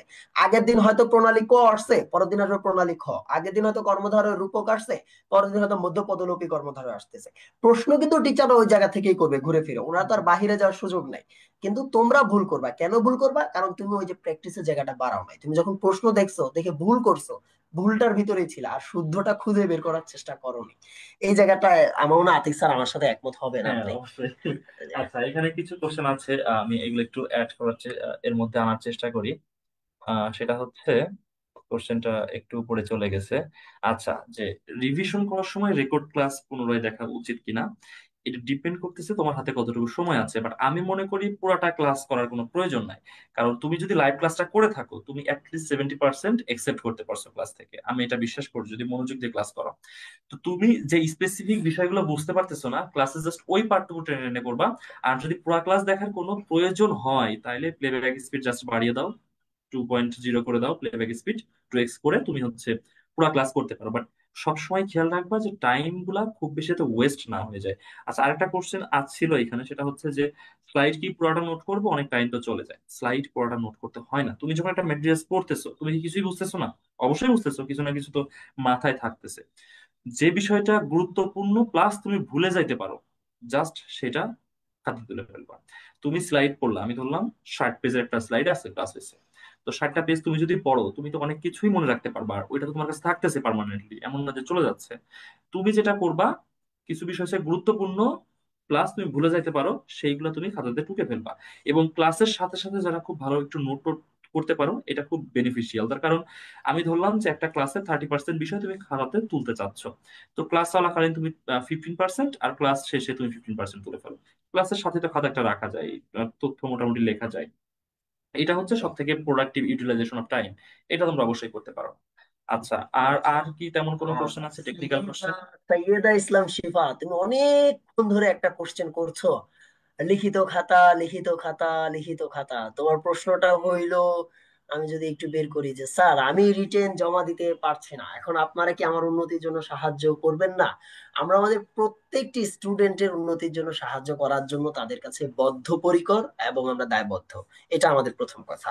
দ্বিতীয় কথা হলো যে তুমি যে খাতা জমা দিতে পারছো না, এই সমস্যাটা তোমাকে আগে সমাধান করতে হবে। তুমি কেন খাতা জমা দিতে পারছো না, তোমার কোন যান্ত্রিক ত্রুটি হচ্ছে কিংবা তোমার কি সমস্যা হচ্ছে, সেটা তুমি অবশ্যই সমাধান করো, খাতা জমা দাও, আমরা অবশ্যই তোমার খাতা দেখবো। এখন বিষয় হলো, তুমি যদি সমস্যা সমাধান না করতে পারো, তাহলে কি আমরা খাতা দেখবো না? এখন ধরো আমাদের স্টুডেন্ট ভর্তি হয়েছে 5,000, 500 স্টুডেন্ট ধরো, তারা খাতা জমা দিতে হয় কিভাবে সেটাই জানে না, যদিও আমরা ভিডিও আকারে, ভয়েস আকারে বারবার তোমাদের দিক নির্দেশনা দিই কিভাবে খাতা জমা দিতে হবে। এখন এই 500 স্টুডেন্ট আমাদেরকে পার্সোনালি নক দিয়ে যদি খাতা পাঠায়, এটা আসলে কি দেখা সম্ভব? তোমরা বলো, তোমরা এটা বলো যে আসলে কি 500 স্টুডেন্টের খাতা দেখা সম্ভব না? আমরা কোনটা সম্ভব আমাদের পক্ষে? গুগল ক্লাসরুমে আমরা সিস্টেম করে দিয়েছি, সেখানে তোমরা খাতা জমা দিবে, আমরা তোমাদের খাতা দেখি। ইতোমধ্যে অনেকের খাতা জমা দেওয়া হচ্ছে, প্রতিনিয়ত খাতা জমা দিচ্ছে, আমরা খাতা দেখে জমা দিচ্ছি। সুতরাং যেটা সবার জন্য যে রুলস অ্যাপ্লিকেবল, সেই রুলস এর মধ্য দিয়েই তোমরা খাতা জমা দাও, ইনশাল্লাহ সবার খাতায় মূল্যায়ন করা হবে। তবে ব্যক্তিগত পর্যায়ে যে আসলে সকলের খাতা ওইভাবে নির্ণয় করাটা সবসময় আমাদের জন্য সম্ভব হয়ে ওঠে না। এটা স্বাভাবিক, মানুষ, আমরা যন্ত্র নই। আচ্ছা ভাইয়া, নেগেটিভ মার্কিং করে ফেলি বেশি, এটাই প্রবলেম। আর সাগর স্যারের কাছে এই প্রশ্ন উত্তর জানতে চাবো যে সাগর স্যার, নেগেটিভ মার্কিং করাটা আপনি কিভাবে একজন স্টুডেন্টের কাছ থেকে কমিয়ে আনতে চাও আর কিভাবে? নেগেটিভ মার্কিং কমানোর ক্ষেত্রে তোমরা যেটা করতে পারো সেটা হচ্ছে, মানে প্রশ্ন কিন্তু দেখা যায় কি, কিছু প্রশ্ন থাকে খুবই সহজ, কিছু প্রশ্ন থাকে একটু কনফিউজিং, আর কিছু প্রশ্ন থাকে মানে একদমই অজানা। তো যে সহজ প্রশ্নগুলো ওইগুলো আগে অ্যান্সার করবা, যেগুলা মানে তুমি 100% পারো, ওগুলো অ্যান্সার আগে করবা। দেন যেগুলা, দেন যেটা করবা সেটা হচ্ছে, যেগুলো একদমই পারো না বা যে প্রশ্নটা কখনোই শোনো নাই, ওটা আসলে কখনোই অ্যান্সার করতে যাবা না। মানে ওটা তুমি অপু 10 20 30 40 করে যেটাই দেখাও তোমার ভুল হবে। ঠিক আছে? আর আরেক আরেক ধরনের প্রশ্ন থাকে, দেখবা যে যে সকল প্রশ্নে 4টা অপশনের ভিতর তোমার কাছে মনে হচ্ছে মানে 2টা অপশন বাদ, মানে এই দুটো হবেই না, এ, এ আর বি, এই দুটার ভিতর যে কোনো একটা হবে। তো ওই সকল প্রশ্নের ক্ষেত্রে তোমরা একটু রিস্ক নিতে পারো। বাট যখন দেখবা যে একদমই জানো না কোনো প্রশ্ন, বা একদমই ওই প্রশ্নটা আগে কখন শোনো নাই, ওই প্রশ্নটা আসলে অ্যান্সার করা মানে ঠিক না। অনেকে আমাদের ভিতরে একটা লোভ কাজ করে যে আমি হয়তো আন্দাজে দাগিয়ে যদি একটা লেগে যায়, দেখে আন্দাজে দাগালে তো তোমার সব ভুলও হইতে পারে। ঠিক আছে, তো আন্দাজে দাগাতে দাও না, যেটা কখনো শোনো নাই, অ্যাভয়েড ইট। আচ্ছা, আহ আরেকটা প্রশ্ন, আমি আতিক স্যারের কাছে যাব। আতিক স্যারের কাছে যাওয়ার আগে আমি একটু একটা কমন প্রশ্ন, একজন অনেক জায়গায় অনেকে বলতেছো যে স্যার আমি অলস বা আমার পড়াশোনা হচ্ছে না, কি করব?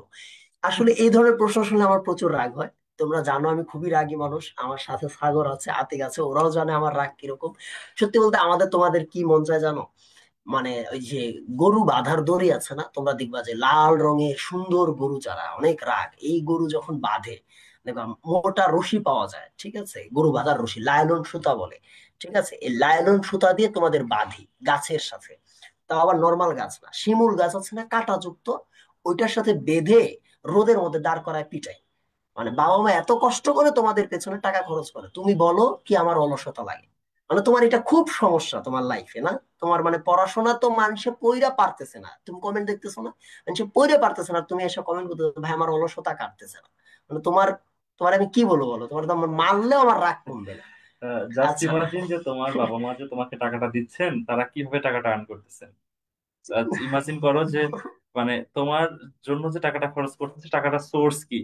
তোমার বাবার প্রত্যেকটা ফোঁটা ঘামের কথা চিন্তা করো। আর এগুলার মারা তাইলে দরকার কি, তুমি তাইলে বুঝা দেখবে মায়ের কি করে কোনো লেখাপড়া প্রবলেম? হয়ে যাবে। আচ্ছা, এখানে একটা কোশ্চেন আমি দিচ্ছি, মায়ের টেকনিক্যাল কোশ্চেন আমি তো আনসার করি। সেটা হচ্ছে যে ভাই আমি তো কোর্সে পরে ভর্তি হয়েছে, আগের ক্লাস হয়ে গেছে, এখন আমি কি করব। আচ্ছা, তোমাকে আমি বলি, তুমি জাস্ট এখন তোমার অবস্থানটা কল্পনা করো। আগে যেটা হয়ে গেছে সেটা আপাতত একটু কম চিন্তা করো। আজকে থেকে প্রত্যেকটা ক্লাস তুমি করবা, প্রত্যেকটা এক্সাম তুমি দিবা, ডাইজেস্টের প্রত্যেকটা টপিক ক্লাসের সাথে সাথে রিলেটেড টপিকটা তুমি পড়ে ফেলবা। একটা যাতে মিস না যায়, নট এ সিঙ্গেল ওয়ান যাতে মিস না যায়। আর আগে খুব বেশি হয়েছে তা না, কম। তুমি যেটা করবা, সপ্তাহে একটা করে বাংলা ক্লাস, একটা করে ইংলিশ ক্লাস, একটা করে জিকে ক্লাস, যেটা আগে হয়ে গেছে তুমি করো নাই, শেষ করার চেষ্টা করবা। সপ্তাহে জাস্ট একটা করে। তাইলে দেখবা 2-3 সপ্তাহের মধ্যে তোমার প্রিভিয়াস গুলো শেষ। আবার তুমি এখন তো কোনটা মিস দিচ্ছ না, তার মানে এগুলো তোমার কন্টিনিউসলি খুব ভালো ফ্লোতে চলবে, খুব বেশি চাপ নেওয়ার কিছু নাই। অনেকেই আমি দেখছি এটা ক্লাসেও জিজ্ঞাসা করছে যে ভাই আমি তো পরে ভর্তি হয়েছি, অনেক কিছু পড়া হয়ে গেছে, এটা সেটা। জাস্ট একটু কুল থাকার চেষ্টা করো, হ্যাঁ। তোমাদের একটা কথা বলে, একটা গল্পের ছলে, সেটা হচ্ছে এই এশিয়া কাপ ক্রিকেট হচ্ছে না, এশিয়া কাপ ক্রিকেট নিয়ে একটা কথা বলি। দেখবা যে ইন্ডিয়া ক্রিকেট দল আমি দেখছি প্রত্যেকটা ম্যাচে 4টা 5টা করে ক্যাচ ছেড়ে দেয়। ঠিক আছে, নিয়েও কোনো ভয় নাই, কোনো আক্ষেপ নাই এদের মধ্যে, যে ক্যাচ আছে যার সমস্যা নেই। আর বাংলাদেশ একটা যদি ক্যাচ মিস করে এদের মুখ ওইখানে কালো শেষ। হয়ে যায়, বোলার শেষ, ক্যাপ্টেন শেষ, ফিল্ডার শেষ, সব শেষ, দর্শক দর্শক শেষ।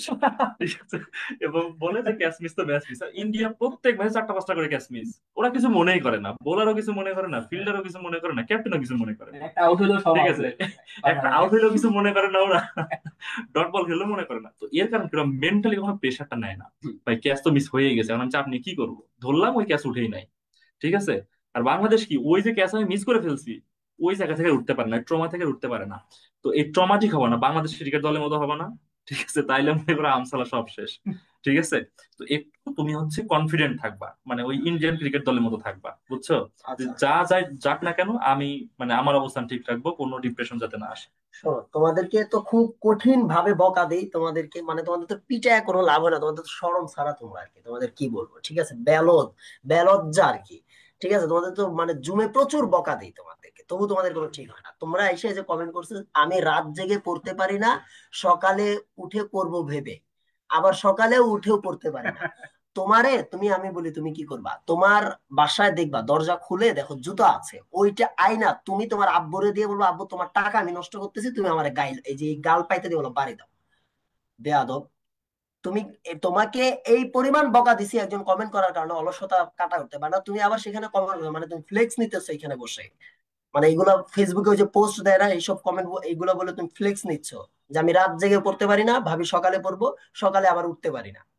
ফ্লেক্স নাও না। ভাই লাইফে একটু সিরিয়াস এইখানে হও। ও ঢাবিতে লতে পড়ে, ও ইংরেজিতে পড়ে, আমি বাংলায় পড়ি, আমরা ঢাবিতে অনার্স মাস্টার শেষ করে বলতে তুমি আমাদের সামনে বসে ফ্লেক্স নয় এসব কমেন্ট করে। আচ্ছা হয়েছে। এখন একদম পিটায় ঠিক করে গেল ভাই পাইজলামি লাইফে তোমাদের একটু ক্লাসে। সিরিয়াস হও, বুঝছো। মানে তোমার অবস্থান থেকে তোমার বয়সীরা অনেক উঠে চলে গেছে, অনেক উঠে চলে গেছে। আমি বলি তোমাদেরকে, আমাদের এখানকার একটা স্টুডেন্ট, এক্স স্টুডেন্ট, এখন ঢাকা ইউনিভার্সিটিতে পড়ে ইকোনমিক্স ডিপার্টমেন্টে। এই ছেলে ক্লাস 10-এ থাকতে তার স্টার্ট আপ থেকে 7 ডিজিট আর্ন করছে। 7 digit he earn from his start up আরে কি এট করবে ক্লাস 9। সারাদিন হলো ফ্লেক্স তাহলে বানায় তোমার এসব বয়সী, কমেন্ট তোমার করে। বয়সী, মানে তোমার বয়সী জাস্ট তোমার 1 বছর সিনিয়র, এই বছর আমারও সব। ইউনিভার্সিটিতে গেছে। তাহলে তোমার বয়সীরা 7 ডিজিট আর্ন করে ফেলছে ক্লাস 9-এ থাকতে। তো 7 ডিজিট তাদের বাসায় কেউ দিয়ে যায় না যে এই নেন ভাই 7 ডিজিট, আপনি খরচ করতে থাকেন। সে পরিশ্রম করে এটা আর্ন করছে। তোমার বয়সীরা লাইফে অনেক জায়গায় চলে গেছে। এখন তুমি রাতে ঘুমাবা নাকি দিনে ঘুমাবা, পড়বা নাকি পড়বা না, জাস্ট একটু কল্পনা করো নিজের কাছে।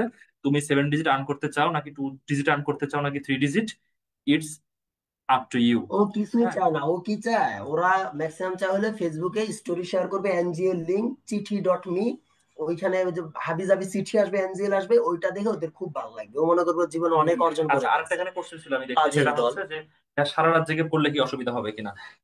এটা আমি কখনোই প্রিফার করি না, পার্সোনাল ওপিনিয়ন এটা। আমি মনে করি রাত 2টা বাজলে মানে যে কোনো মানুষের মস্তিষ্ক খুবই দুর্বল হয়ে যায়। হুম। রাত 2টা বাজার সাথে সাথে আমি এটা খেয়াল করে দেখছি আমারও পার্সোনালি। রাত 2টার সময় সবার, যত বীর পুরুষ হোক, তার মস্তিষ্ক খুবই দুর্বল হতে থাকে রাত 2টা থেকে ভোর 5টা পর্যন্ত, এই সময়টুকু আমি খেয়াল করছি। আচ্ছা, তো একটু ট্রাই করো যে রাতে মিনিমাম ঘুমটা যাতে হয়, হ্যাঁ, নাইলে তোমার সকাল মস্তিষ্ক। সকাল পড়লে পড়াটারও ভাই মাথায় থাকে। ঠিক আছে। হ্যাঁ তো সাগর স্যারের কাছে আমরা একটা প্রশ্ন নিয়ে যাচ্ছি। স্যার, একটা প্রশ্ন এসেছে যে প্রতিদিন কিভাবে পড়বো, ডেইলি পড়ার রুটিনটা কেমন হওয়া উচিত? আসলে এটা আসলে পার্সন টু পার্সন ভ্যারি করে।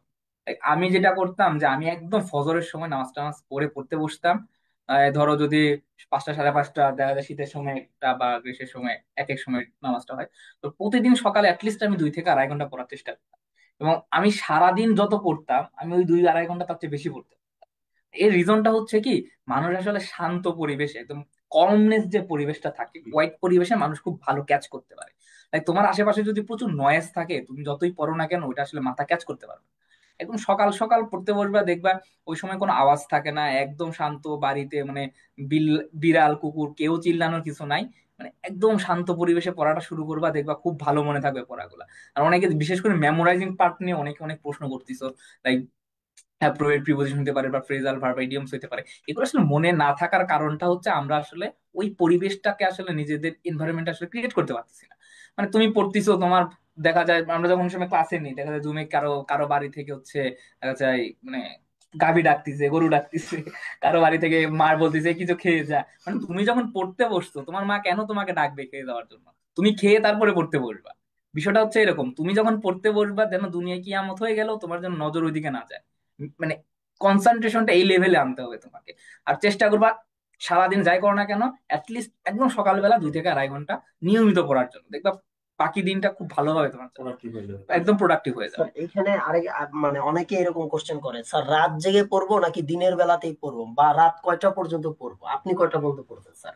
আচ্ছা, আমাদের সময় মানে এটাও বললাম আসলে। আমি কিন্তু ব্যক্তিগতভাবে জানি আপনি একদিন বলছেন আপনি সারা রাত পড়েন। আচ্ছা, এটা পড়ছিলাম হচ্ছে একদম অ্যাডমিশনের লাস্ট 1 মান্থ। আমি আচ্ছা, লাস্ট 1 মান্থ খুবই মানে একদম পাগলের মতো অমানসিক পড়াশোনা করেছি, পরিশ্রম। অমানসিক পরিশ্রম করেছি, না আমার চান্স পেতেই হবে। তো বিষয়টা হচ্ছে কখন পড়বা, তোমার কমফোর্ট জোনটা কি আসলে সেটা তুমি নিজে নিজে ভালো জানো। কারো রাত্রে পড়তে ভালো লাগে, কারো দিনের বেলা পড়তে ভালো লাগে, কারো সকালে পড়তে ভালো লাগে, আসলে তোমার উপর। কারণ তুমি যদি এমন হো তোমার কোনো সময় ভালো লাগে না, তাহলে ভাই তোমার অ্যাডমিশন দেওয়ার দরকার নাই। দরকার নেই। তাহলে তুমি হচ্ছে ঘুমাও। ঠিক আছে, তোমার একটা কমফোর্ট জোন তুমি ভালো জানো ভাই, আমাদের চেয়ে তুমি ভালো জানো। তো হ্যাঁ, so তোমার তোমার যেই সময়টাতে দেখা যায় কেউ কল দিবে না, কেউ বাইরে বের হইতে বলবে না, কারো চিল্লা চিল্লি তোমার আশেপাশে আসবে না, তুমি ওই টাইমটাতে পড়তে বসো। Make it productive. আচ্ছা, ঠিক আছে আমরা। আচ্ছা, আমি এখানে আরো কিছু কোশ্চেন দেখছি, সেটা হচ্ছে যে সাধারণ জ্ঞান। অ্যাপারেন্টলি কোশ্চেনটা দেখলে আমি উত্তর করতে পারি, বাট পরীক্ষাতে যখন আমি আনসার করি তখন উত্তর ঠিক হয় না, নেগেটিভ মার্কের ভয়টা চলে আসে। আচ্ছা, পরীক্ষা যখন আমরা দিই কিছু প্রেশার আমাদের ব্রেনে অটো আসে, ইটস এক্সাম, মানে এই এই এই এটা কিন্তু অটো আমাদের ব্রেনে চলে আসে, এটা খুবই নর্মাল। এবং ওই অবস্থাতে আমাদের ব্রেন খুব বেশি সাবকনশিয়াস হয়ে যায়। তখন আমাদের যে থিঙ্কিং অ্যাবিলিটি যেটা ক্লাসে থাকে বা নর্মাল টাইমে থাকে ওইটা এক্সামে একটু কমে যায়। তো তুমি একটু চেষ্টা করবা যে ব্রেইনে যাতে এই প্রেশারটা না থাকে যেটা আমার ব্রেনকে সাবকনশিয়াস করে দিবে। তাইলে দেখবা তুমি যেটা ক্লাসে আনসার করতে পারতেছো পরীক্ষাতে আনসার করতে পারবা। ঠিক আছে, ব্রেন যাতে কোনোভাবেই সাবকনশিয়াস না হয় এইটা জাস্ট একটু এনশিওর করবা। আচ্ছা, কত ঘন্টা পড়বো এই কোশ্চেনে আমি একটা বিষয় বলি, সেটা হচ্ছে অ্যাডমিশনের সময় নিজের জৈবিক প্রয়োজনটা মেটাবা। জৈবিক প্রয়োজন কি? ঘুম, খাওয়া দাওয়া। খাওয়া দাওয়া, বিশ্রাম, নামাজ, ওয়াশরুম, গোসল, এইগুলা যা আছে এইগুলা বাদে ভাই ট্রাই করো পুরোটাই পড়ার। এটা হচ্ছে একদম সোজা কথা। ঠিক আছে, জৈবিক প্রয়োজনটা মেটানোর পরে বাকিটাই পুরোটা পড়বা। এখন সবার লাইফ সমান না, সবার লাইফে স্ট্রাগল ডিফারেন্ট। অনেকে আমি জানি এটা টিউশন করায় লেখাপড়া করে, তো সে একটু ট্রাই করবা যে ওই টিউশনটা তোমার জৈবিক প্রয়োজন, কারণ টিউশন করায় তোমাকে চলতে হবে। ঠিক আছে, তাহলে ওই টিউশন করানোর পর যে টাইমটুকু থাকে ওইটা যাতে নষ্ট না হয়। অনেকে আছে আরো কিছু করে। ঠিক আছে, ওইটা করার পরে যে টাইমটুকু থাকে ততটুকু পড়বা। ঠিক আছে, মানে নিজের লেখাপড়ার বাইরে যেটা মাস্ট, যেটা একটা দিতেই হবে, সেটা দিয়ে বাকি টাইম পুরোটা পড়বা। ঠিক আছে, এটা হচ্ছে আমার পরামর্শ। বাকি টাইম পুরোটা পড়বা, কত ঘন্টা হয় সেটা তোমার উপর ডিপেন্ড করতেছে। আচ্ছা, আর তেমন কোনো কোশ্চেন আছে? আচ্ছা, ফেসবুকে যদি কোনো কোশ্চেন দেখি আমি। আচ্ছা, ক্লাস করার দ্বিতীয় দিনে ক্লাসে 10% শুধু মনে থাকে আর 90% ভুলে যায়, এক্ষেত্রে কি করণীয়? এটা আমি হচ্ছে মাহফুজ স্যারকে জিজ্ঞাসা করবো, এক্ষেত্রে করণীয় কি হতে পারে? বকা টকা দিয়ে না ভাই। আচ্ছা, না বকা দিব না, তোমাদেরকে বকা দিতে আসলে আমার খুব কষ্ট হয়, ঠিক আছে, অনেক খারাপ লাগে তোমাদের বকা দিতে, কিন্তু তোমরা আসলে বাবারা এত মজার মজার কমেন্ট করো যে মানে অদ্ভুত কথা। আরে ভাই, তোর জীবন শেষ হয়ে যাচ্ছে, তোর সামনে পরীক্ষা, তোর বাপ মা টাকা দিয়ে কুল পাচ্ছে না, ওর মানে এর মধ্যে ওর অলসতাটা আসবে কই থেকে আমি বুঝি না। মানে হতাশ হওয়ার সময়টা কেমন পাই ও ভাই? হতাশ হওয়ার সময় আমি এইটা বুঝি না। আমরা এখন তো ওয়াশরুমে ঢুকে পড়ছি আর এ কয় যে মানে চিন্তা করেন, কয় যে আমি অলস।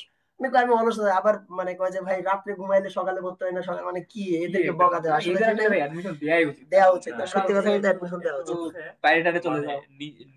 নিজেকে একটু প্রেশারাইজ করো। হ্যাঁ, মানে একদম একদম মানে মধুর মতো তো সবকিছু আসে না দুনিয়াতে। আচ্ছা, দুনিয়াতে যা কিছু ভালো হয়েছে সব আমি পরিশ্রম বলি করে ফেলছে। এখানে যে বিষয়টা হইলো যে নিজেকে প্রেশারাইজ অবশ্যই করতে হবে, বাস্তবতা বুঝতে হবে।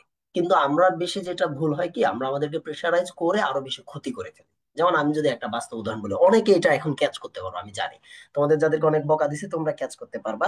যে ধরো এরকম আহ, যে তোমরা পড়তে বসো, সে তুমি বই নিয়ে বসছো সকাল 8টায়। আমি ধরি ঘুম থেকে উঠে সকাল 8টা বাজে বসছো। বসার পর ও প্রথম 10-15 মিনিট ভাবে যে কোন টপিক আজকে পড়বে। তখন ও এটা ভাবতে ভাবতে ওর 8:30 বাজে। 8:30 বাজার পর টপিকটা বের করার পর ও প্রথম 5-6 মিনিট দেখে টপিকটা কঠিন লাগতেছে। কঠিন লাগার পরে ও তখন কি করে যে এই টপিকে পড়বো নাকি মুভ করি অন্য কোনোটা পড়ি, তখন ও আবার অন্য অন্য বই নিয়ে বসে। ধরো বাংলা নিয়ে বসলো, তখন ইংরেজি বের ইংলিশ করে। নিয়ে বসে। ইংরেজি বের করে, ওইখানেও এইভাবে আধা ঘন্টা যায়। বাজে হলো তখন 10টা, 10টা। দুইটা 2 ঘন্টা শেষ। তো 10টা বাজে, এর মধ্যে ওর তো মেসেঞ্জার আছে, ফেসবুক আছে, একটা নোটিফিকেশন আছে, ওই জায়গায় আরো 2 ঘন্টা বেজে গেছে। কয়টা? 12টা। 12টা। 12টা বাজার পর ওর মনে হয় কি যে 12টা যেহেতু বেজে গেছে, তাহলে গোসলটা করে খেয়েটে একেবারে পড়তে বসে। গোসল টোসল খাওয়ার পর ওর আসে ঘুম। ও তখন মনে আছে না আমি একটু ঘুমাই, ঘুমাই একেবারেই পড়তে বসে। বিকাল বেলা একটু, বিকেলে ওর মনে হয় যে না একটু হাঁটাহাঁটি করি, সারাদিন কিন্তু শেষ। অর্থাৎ তোমাকে এই যে একটু পরে করব, আচ্ছা এখন করি না, এইটা হচ্ছে ওইটা, এই ধরনের কাজ ভাই আর কইরো না। পড়তে বসার আগে, যখন আজকে রাতটা শেষ হচ্ছে, আজকে রাত শেষ হওয়ার আগে আগামীকালে তোমার টার্গেট থাকবে। তোমার ছোট একটা নোট খাতা রাখো যে আগামীকাল আমি আমি যেটা সবসময় বলি, টাইম বেসড পড়াশোনা না, তুমি টপিক বেসড পড়াশোনা করো। তোমার টপিকটাকে তুমি লক্ষ্য রাখো যে আগামীকাল আমি কি করব। যে ওকে, আগামীকাল আমি সোনার তরী কবিতা এবং ফেব্রুয়ারি 1969 কবিতা পড়বো। পাশাপাশি আগামীকাল আমি 10টা রাজধানীর নাম মুখস্থ করব, 10টা দেশের রাজধানীর মুদ্রার নাম মুখস্থ করব, বা আমি দ্বিতীয় বিশ্বযুদ্ধ সম্পর্কে জানবো। এইভাবে তুমি টপিক সিলেক্ট করে রাখো আগের দিন ঘুমানোর আগে। এরপর সকালে উঠে তোমার তো জানাই আছে তুমি কি কি টপিক পড়বা। অর্থাৎ তোমার যখন যুদ্ধের ম্যাপটা তোমার কাছে আছে, তোমার কিন্তু সকালে উঠে তোমার সৈন্য খুঁজতে হবে না, সকালে উঠে তোমার যুদ্ধের মাঠে যায় এরকম ঘোরাফেরা করা লাগবে না। তুমি জানো যে গুলি কোন দিক দিয়ে আসবে এবং কিভাবে সেটা প্রতিহত করতে হবে। সুতরাং আগেই তুমি টপিকটা সিলেক্ট করে রাখো যে আমি সকালে কি করতে চাচ্ছি, সকালে উঠে জাস্ট টপিক গুলো পড়ো। এখন ওই কয়টা টপিক যে কয়টা তুমি বাছাই করবা, ওটা বাছাই করার সময় ভাই এমন ভাবে বাছাই করবা না যেমন আমি একদম সব শেষ করে দিব একদিনে। যেটা তোমার যতটুকু ক্যাপাবল এনাফ, তুমি যতটুকু পড়তে পারো ভালো করে ততটুকু তুমি নাও। এবং আমি এই ক্ষেত্রে বলি অল্প অল্প করে এগোনো ভালো। যে আমি অল্প অল্প করে পড়বো, কিন্তু তার পড়াটা যেন দীর্ঘদিন থাকে, আমার মাথায় যেন থেকে যায়, সেভাবে পড়বা। আচ্ছা, প্রশ্ন যেটা আসছে যে ভাইয়া উইকলি এক্সাম বা যে কোনো এক্সামের আগে পড়াটা কিভাবে রিভিশন দিব, তাড়াতাড়ি রিভিশন দিতে অনেক সময় চলে যায়, তাড়াতাড়ি পড়াটা শেষ হয় না, কিভাবে রিভিশন দিতে হবে এটা নিয়ে কিছু বলেন। ধরো তোমার আগামীকাল টপিকে অপরিচিতা গল্প থেকে, অপরিচিতা বাদ, ধরো আজকে আমাদের সন্ধি ক্লাস হয়েছে, সন্ধি ক্লাস ধরো আগামীকালকে বা 1 সপ্তাহ পরে উইকলি টেস্ট হবে। এখন সন্ধি কি, ধরো 100টা সন্ধি বিচ্ছেদ আছে নবম দশম শ্রেণী ব্যাকরণ বইয়ে সর্বমোট, স্বরসন্ধি, ব্যঞ্জন সন্ধি, বিসর্গ সন্ধি, সব মিলে 100টা সন্ধি বিচ্ছেদের উদাহরণ আছে। তোমার ব্রেন এমনিতেই দেখবা ওই জায়গায় 70টা সন্ধি বিচ্ছেদ পারে। আমার মনে হয় বাংলাদেশের হ্যাঁ, নবম দশম শ্রেণী পাশ করে আসছে বা বাংলা ভাষা জানে, এর জন্য দেখবা 70টা সন্ধি বিচ্ছেদ তো এমনিতেই পারে। বিদ্যালয়, বিদ্যাযুক্ত আলয়, কে না পারে? গৃহর্ধ, গৃহযোগ ঊর্ধ্ব, কে না পারে? সিংহাসন, সিংহযুক্ত আসন, কে না পারে? অর্থাৎ তুমি দেখবা 70টা সন্ধি বিচ্ছেদ তুমি এমনিতেই পারো, বাকি থাকে 30টা। ওই 30টার থেকে তুমি ফার্স্ট 2-1বার পড়লে দেখবে আরো 15টা শেষ, বাকি থাকে আর 15টা। তুমি কি এখন রিভিশন এই পুরো 100টা সন্ধি বিচ্ছেদের রিভিশন দিবা? তাহলে তো বাবা তোমার সারা বছর রিভিশন দিতেই যাবে, পরীক্ষার দেওয়া লাগবে না। তুমি রিভিশন দিবা কোন জায়গাটা, ঠিক যেই জায়গাটা তুমি পারো না। এবং ওইটা তো তোমার নোট করাই আছে, তুমি কোন জায়গাটা পারো না, ঠিক ওইটুকু বের করে পরীক্ষার আধা ঘন্টা 1 ঘন্টা বা 2 ঘন্টা আগে বের করে, ওকে আমার এই জায়গায় কনফিউশন আছে, এটা একটু দেখে নেই, তারপর যা তুমি এক্সাম দাও। তোমার তো পুরোটা রিভিশন দিতে হবে না, রিভিশন দেওয়া মানে তাহলে তো তোমার ওই যে আহ, আমাদের মানে এক পরিচিত ভাইগনা আছে, ছোট ভাই, সে পরীক্ষার আগে যদি বলে বন্ধু দে একবার রিভিশন দে, রিভিশন দিতে বলে সে আবার পুরোটা পড়া শুরু করে একদম শুরু থেকে, ক থেকে চন্দ্রবিন্দু পর্যন্ত। সেটা রিভিশন না, রিভিশন হলো তোমার ক্ষিয়তে সমস্যা, রিভিশন হলো তোমার ততে সমস্যা, শুধু ততটুকু দেখা, ওই অতটুকু দেখবে, রিভিশন দিতে বেশিক্ষণ সময় লাগবে না। আমি মনে হয় অনেক বড় করে না ফেলছি না এবং না ভাই, ঠিক আছে। ঠিক আছে। আচ্ছা, আহ আরেকটা প্রশ্ন আসছে, লাবিবা ইসলাম বলছে ভাই এসএ কোশ্চেন এক্সাম দিলে আমি এভারেজ 90 থেকে 100% মার্ক পাই, কোশ্চেন কি ইজি হয়, কি ইজি হয় নাকি, আপনার প্রিপারেশন ঠিকঠাক? এই প্রশ্ন সহজ করো তুমি। কি কোন সাবজেক্টে পাই ভাই? লাবিবা, ওটা আই দাঁড়াও, থিঙ্ক ইউ দাঁড়াও, আর তুমি ডুইং প্রশ্ন ভেরি সহজ গ্রেট। করো, তুমি প্রশ্ন সহজ করো। আমাদের হচ্ছে এখানে যে কোশ্চেন হয়, এখানে তুমি যে 90 to 100% মার্কস পাও, you are doing excellent. Labiba তুমি বাংলায় কত পাও জানাবা, এবং তোমার বাংলা রিটার্ন খাতা আমি শিগগিরই দেখো, দেখো 92, এটা অনেক অনেক কংগ্রাচুলেশন তোমাকে, তুমি 90 থেকে মানে 100 মার্ক। কিছু মানুষ আছে ভাই, মানে বেশি পাইলেও হতাশ হয়, আর বেশি পাইলেও হতাশ হয়। Labiba, I think you are doing just excellent, just ঠিক আছে, এক্সিলেন্ট, 90 to 100%। দেখো, কোশ্চেন সহজ কঠিন যেমন তেমন, তোমাকে এখানে যদি 90 to 100% মার্কস পাইতে হয়, তোমাকে আসলে একটু পড়ালেখা করতে হবে এবং ক্লাসে মনোযোগ দিতে হবে। আমার তারপরে তুমি এটা সম্ভব। 90% মার্ক পাওয়া তো এটা, এটা তো আমার লাবিবা, হিরোতে লাগছে। Labiba, Labiba, I took it so personally. I I want to see you stand fast in the you. না, আমি এটা পার্সোনালি নিচ্ছি, আমি পার্সোনালি নিচ্ছি 90 মার্ক। না, এটা অনেক অনেক ভালো লাগে আলহামদুলিল্লাহ। তুমি যদি আসলে 90 থেকে 100% নম্বর ক্যারি করতে পারো রেগুলার, এটা অনেক ভালো। বাট একই সাথে এটা মাথায় রাখবা যে অতিরিক্ত আত্মবিশ্বাস ধ্বংসের কারণ যেন না হয়, ঠিক আছে, দুইটার ভিতর আচ্ছা কম্বাইন রাখো। রোজা, তুমি বলছো যে আমি 38 উপরে উঠতে পারতেছি না, জাস্ট এইগুলো নিয়ে হতাশ হইও না, কে তুমি কি যেটা আমি কোনো বললাম। দরকার নাই, বা কে আমি বলি, 100 আমি পাচ্ছে একদম সেটাও সোজা কথা বলি, দেখার দরকার তোমরা নাই। ক্লাস 5, 8, 10 সহ মানে প্রত্যেকটা ক্লাস তো পড়ছো, মানে 1 2 3 4 5 6 প্রত্যেকটা পরীক্ষাতে মানে আমার সহ সবাই টার্গেট থাকতো যে আমরা হচ্ছে ওই যে A+ মার্ক সিকিউর করবো, লিস্ট A+ মার্ক, তাই না, 80 মার্ক। তো তুমি টার্গেট করবা এট এনি এক্সাম 80% মার্কস। এখানে কতজন পরীক্ষা দিচ্ছে, ধরো ঢাকা ইউনিভার্সিটি এক্সাম দিবা, 60,000 নাকি 1 লাখ নাকি 80,000, তোমার চিন্তা করার দরকার নাই। তুমি চিন্তা করবা যে জাস্ট এটা 100 মার্কের একটা exam, you have to get 80% marks, A+ পাইতে হবে তোমাকে। তুমি A+ জীবনে পাও নাই, পাইছো তো, তাই না, ওই জাস্ট এভাবে জাস্ট A+টা পাইতে হবে, তুমি ফার্স্ট হয়ে যাবা। তুমি যদি মনে করো না আমি ফার্স্ট হওয়ার জন্য পড়তেছি না, চান্স পাওয়ার জন্য, তাহলে তুমি A গ্রেড পাওয়ার জন্য পড়ো, 70 পাওয়ার জন্য পড়ো, তোমার চান্স হয়ে যাবে, ভালো সাবজেক্ট তুমি পাবা। তার মানে কি, কে কত মার্ক পাচ্ছে এটা তোমার দেখার বিষয় না, কোশ্চেন কঠিন নাকি সহজ তোমার দেখার বিষয় না, পরীক্ষা 60,000 নাকি 80,000 স্টুডেন্ট দিবে তোমার দেখার বিষয় না। জাস্ট এনশিওর করো তোমার কত মার্ক দরকার। যেমন আমার সময় মনে আছে, মানে মাহফুজ ভাইরা হচ্ছে আমাদের ইমিডিয়েট সিনিয়র ব্যাচ, মাহফুজ ভাইদের ব্যাচে যিনি ফার্স্ট হয়েছিলেন সাখাওয়াত জাকারিয়া। তো জাকারিয়া ভাই পাইছিলেন 80 পয়েন্ট সামথিং, এন্ড সেকেন্ড হয়েছিল সামিয়া আপু, সে হচ্ছে 74 পয়েন্ট সামথিং, খুব বড় একটা ডিস্টেন্স ছিল। 6 মার্ক। তো 6 মার্কের ডিফারেন্স ছিল। তো আমার হচ্ছে একটু ইন্টেনশন ছিল যে যদি কোনোভাবে ফার্স্ট আসে একটু হওয়া যায় কিনা। আচ্ছা, তো আমি ওই কত হাজার স্টুডেন্ট পরীক্ষা দিচ্ছে, ঢাকা ইউনিভার্সিটির সিট কয়টা এইটা কোনো ভাবিই নাই। আমি দেখছিলাম জাকারিয়া ভাই ফার্স্ট হয়েছে 80 পেয়ে, তার মানে আমাকে 80 পাইতে হবে। এখন আমি কি 80 জীবনে পাই নাই? আমি এইচএসসি তে A+ পাইছি, এসএসসি তে A+ পাইছি, জিএসসি তে A+ পাইছি, 80 পাই পাই তো এগুলো পাইছি। তার মানে কি এইখানেও ঢাকা ইউনিভার্সিটি এক্সাম নিবে, আমাকে এইখানে আলটিমেটলি আরেকটা A+ পাইতে হবে, শেষ। তো তুমি হচ্ছে একটু চেষ্টা করো যে তুমি যার জন্য পড়তেছো 70 মার্ক বা 80 মার্কের, ওইটা একটু পড়ার চেষ্টা করো, তাইলে হবে। আচ্ছা, এইখানে আরেকটা যে বিষয় সেটা হইলো যে লাবিবার এই কথা শুনে অনেকে জিজ্ঞেস করছে লাবিবা কয় ঘন্টা বই বই পড়ে। চিন্তা করো, এতক্ষণ যে সারাদিন তোমাদের বুঝাইলাম, বুঝাইতে বুঝাইতে এখন দিন শেষে এসে তুমি প্রশ্ন করতেছো আবার সেই কথা। লাবিবা ধরো 24 ঘন্টায় পড়ে, এই তুমি 24 ঘন্টা পড়তে পারবা? তোমার তোমার খাওয়া দাওয়া ঘুম আছে না, পারবা না। লাবিবা ধরো 3 ঘন্টা মাত্র পড়ে কিন্তু 100% মার্ক পায়। এখন তুমি 3 ঘন্টা বলে যে তুমি 100% মার্ক পাবা, সেটার কোনো গ্যারান্টি আছে? কেন নিজেকে আরেকজনের সাথে তুলনা করো? পৃথিবীতে এইগুলো তো তোমাকে অসুখী বানায় ফেলতেছে রে বাবা। কেন আরেকজনের সাথে তোমার তুলনা করতে হয় যে ও 100 পাচ্ছে আমি কেন পাচ্ছি না? দরকার নাই রে বাপ। তুমি জাস্ট তোমার নিজের প্রসেসটা ঠিক রাখো, তোমার একটা টার্গেট সেট করো, আমার এইটা লাগবে, ওই জায়গায় যাইতে হবে, এবং ওইটার জন্য ফাইট করো, তাইলেই হয়ে যাবে। এত পেইন নাও কেন? আরেকজন কি করতেছে, আরেকজন কয় ঘন্টা পরে, আরেকজন কোন বই পড়ে, ওই বই পড়লে তুমিও পারবা এরকম দরকার আছে? সাগর তো এই তুমি টফেল পড়ছো না অ্যাডমিশনে? হ্যাঁ সব ও তো টফেল পড়ছে, ওর টফেল পড়ছে, আমি টফেল আজ পর্যন্ত টফেল ছুঁয়েও দেখি না বিসিএস প্রস্তুতির জন্য পর্যন্ত। তাহলে আমি কি অ্যাডমিশন চান্স পাই নাই? তাহলে এই আতিক তুমি টফেল পড়ছিলা? ওই যে ওর টফেল পড়ে নাই, সাগরে তো তো ভালো পজিশন করছে। তাহলে তোমরা সহজ উদাহরণে কেন যাচ্ছ না? মানে কেন এইসব, মানে ও কি করলো, ওই কোন বই পড়লো, ও কোন কোচিং এ আছে, এইগুলা কেন পেন নেওয়া রে না ভাই? আসলে ভাই, যার বিয়ে তার খবর নাই পাড়াবো সেরকম এই আর যে কি। হেনা মন্ডল বলছে মাহফুজ ভাই আপনার পজিশন কত ছিল, তোমার দুইটা অপরাধ, এক হলো মাহফুজ বানান ভুল করছো, দুই হলো তুমি একজন স্যারের পজিশন জিজ্ঞেস করতে চাচ্ছ। বলেন বলেন। চিন্তা করো। দেখো, আচ্ছা যেখানে ছিলাম, ভাই ট্রাই করছি কিন্তু এক্সামে ভালো মার্কস তুলতে পারতেছি না, করণীয় কি? আচ্ছা, আমি প্র্যাকটিস একটা করো, একটা প্র্যাকটিস কোশ্চেনের মোর। নিচে আমি একটু যদি হ্যাঁ প্লিজ হ্যাঁ, বলি শিওর আর কি। শিওর। আচ্ছা, যদি এটা ইংলিশ ডিপার্টমেন্টের কোশ্চেন, তারপরে আমি আমার অভিজ্ঞতার আগে বলি যে মুখস্থ পাঠ মনে থাকে না ইংলিশের। হ্যাঁ, তো আমি যেভাবে মনে রাখতাম ঠিক এইচএসসি থেকে, সেটা হচ্ছে যে ফ্ল্যাশ কার্ড মেথড। হ্যাঁ, এটা আমি একদম মানে এখন আমি পরে এই যে বিভিন্ন জায়গাতে দেখছি এটা, বাট আমি যেভাবে মনে রাখতাম এটা একদম নিজের আবিষ্কার করা মেথড। সেটা হচ্ছে যে আমি ছোট্ট কাগজের টুকরাতে লিখে রাখতাম, এবং দুই পাশ থাকতো, ঠিক আছে, মানে কাগজের দুই পাশে লেখা যায়, এক পাশে কোশ্চেন এক পাশে আনসার। যেমন হচ্ছে আমি সিনোনিম অ্যান্টোনিম করব, তার মানে ওয়ার্ড গুলো এক পেজের এক পাশে, আর হচ্ছে তার সিনোনিম বা অ্যান্টোনিম তার অপোজিট পাশে নিয়ে, এটা আমার পকেটে থাকতো সবসময়। মাঝে মাঝে দেখতাম, মনে থাকতে হবে। কারণ কি, আমি একবারে যদি সব ওয়ার্ড পড়ি এটা ইম্পসিবল টু মনে রাখা। তো তুমি ট্রাই করবা এভাবে অল্প অল্প করে একটু মনে রাখার জন্য।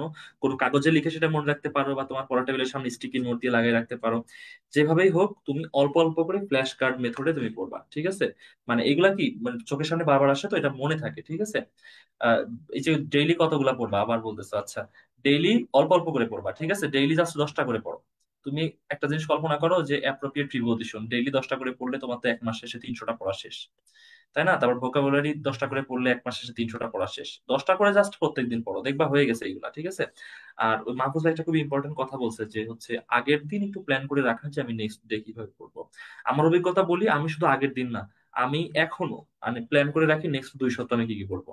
মানে একদম প্ল্যান করা থাকে, 100% এক্সিকিউট করার দরকার নাই, অ্যাটলিস্ট 80% করো, 70% করো। আমরা স্যার ডিপ্রেশনে পড়ে যাব, আমাদেরকে না না ভাই, ডিপ্রেশনে আমি পড়া আমি লাগবে। আমি যে অনেক কিছু প্ল্যান করি সেটা এমন না। আমরা ডিপ্রেশনে আমি পড়ে যাব অল্প স্যার। পড়ার প্ল্যান করি, আমি প্ল্যান স্যার, করি যে next সেদিন আমি 7 পেজ পড়বো, বাট তাও স্যার, আমি প্ল্যান করে রাখি। আমরা ডিপ্রেশনে কারণ পড়ে যাব স্যার। আমি হচ্ছে অনেক কিছুতে শিডিউল করি, যেমন আজকে আমি হচ্ছে যে অফিসে আসছি কিন্তু 2বার, হ্যাঁ। ঠিক আছে?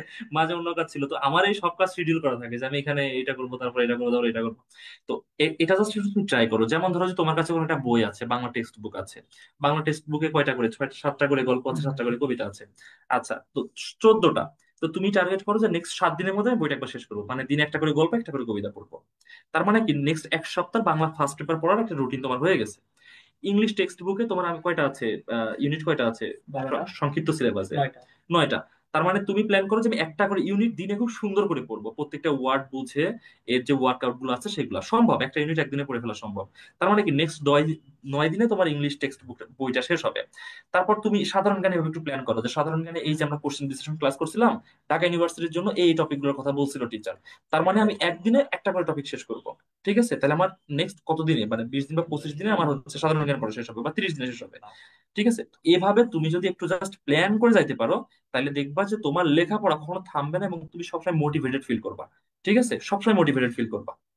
ওকে, এই যে আমাদের সাথে যুক্ত আছো মুতাসিম বিল্লাহ নাদিম, বলছো স্যার আমাদের স্পেশাল ব্যাচ কোন এক্সাম গুলোর ভিত্তিতে হবে, বিষয়টা যদি একটু ক্লিয়ার করতেন তাহলে সেইভাবে প্রিপারেশন নিতাম, অনেকের প্রশ্ন। Please sir. মুতাসিম দাঁড়াও, তুমি অনেকক্ষণ ধরে এটা নিয়ে টেনশনে আছো। মুতাসিম বিল্লাহ তুমি একটু হাত তুলো, তোমার সাথে আমরা একটু কথা বলি, তোমার টেনশন আমরা একটু দূর করি। বিল্লাহ, মুতাসিম বিল্লাহ তোমাকে আনমিউট অপশন দিছে, শুনতে পাচ্ছো?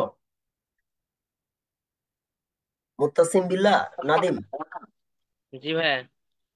আচ্ছা, প্রথম কথা কেমন আছো? আলহামদুলিল্লাহ। আপনি কেমন আছেন? আলহামদুলিল্লাহ ভালো আছি। তুমি তুমি তোমার আমি তিনটা জিনিস বলবো, তুমি কোনটা চাও সেটা বলবা। প্রথম কথা, ঢাকা বিশ্ববিদ্যালয়ে চান্স পাইতে চাও, ফার্স্ট মানে ফার্স্ট হয়ে চান্স পেতে চাও, নাকি ঢাকা বিশ্ববিদ্যালয়ে যে কোনো একটা সাবজেক্টে চান্স পাইলেই হবে, নাকি আমাদের এই স্পেশাল ব্যাচে চান্স পেতে চাও, কোনটা? প্রথমটা ভাইয়া। যদি প্রথমটা হয়, তুমি এই যে এতক্ষণ ধরে কমেন্ট করতেছো আপনাদের স্পেশাল ব্যাচে কিভাবে চান্স পাবো, এইটা তুমি কেন বললা না, তুমি যদি প্রথমটা চাও?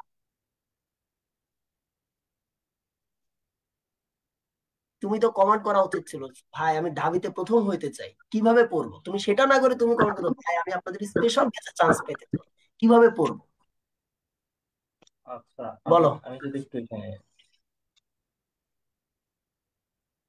মুতাসিম বিল্লাহ, ভয় পাও না বোকা, আরে এত সবচেয়ে বড় এটা তোমাদের।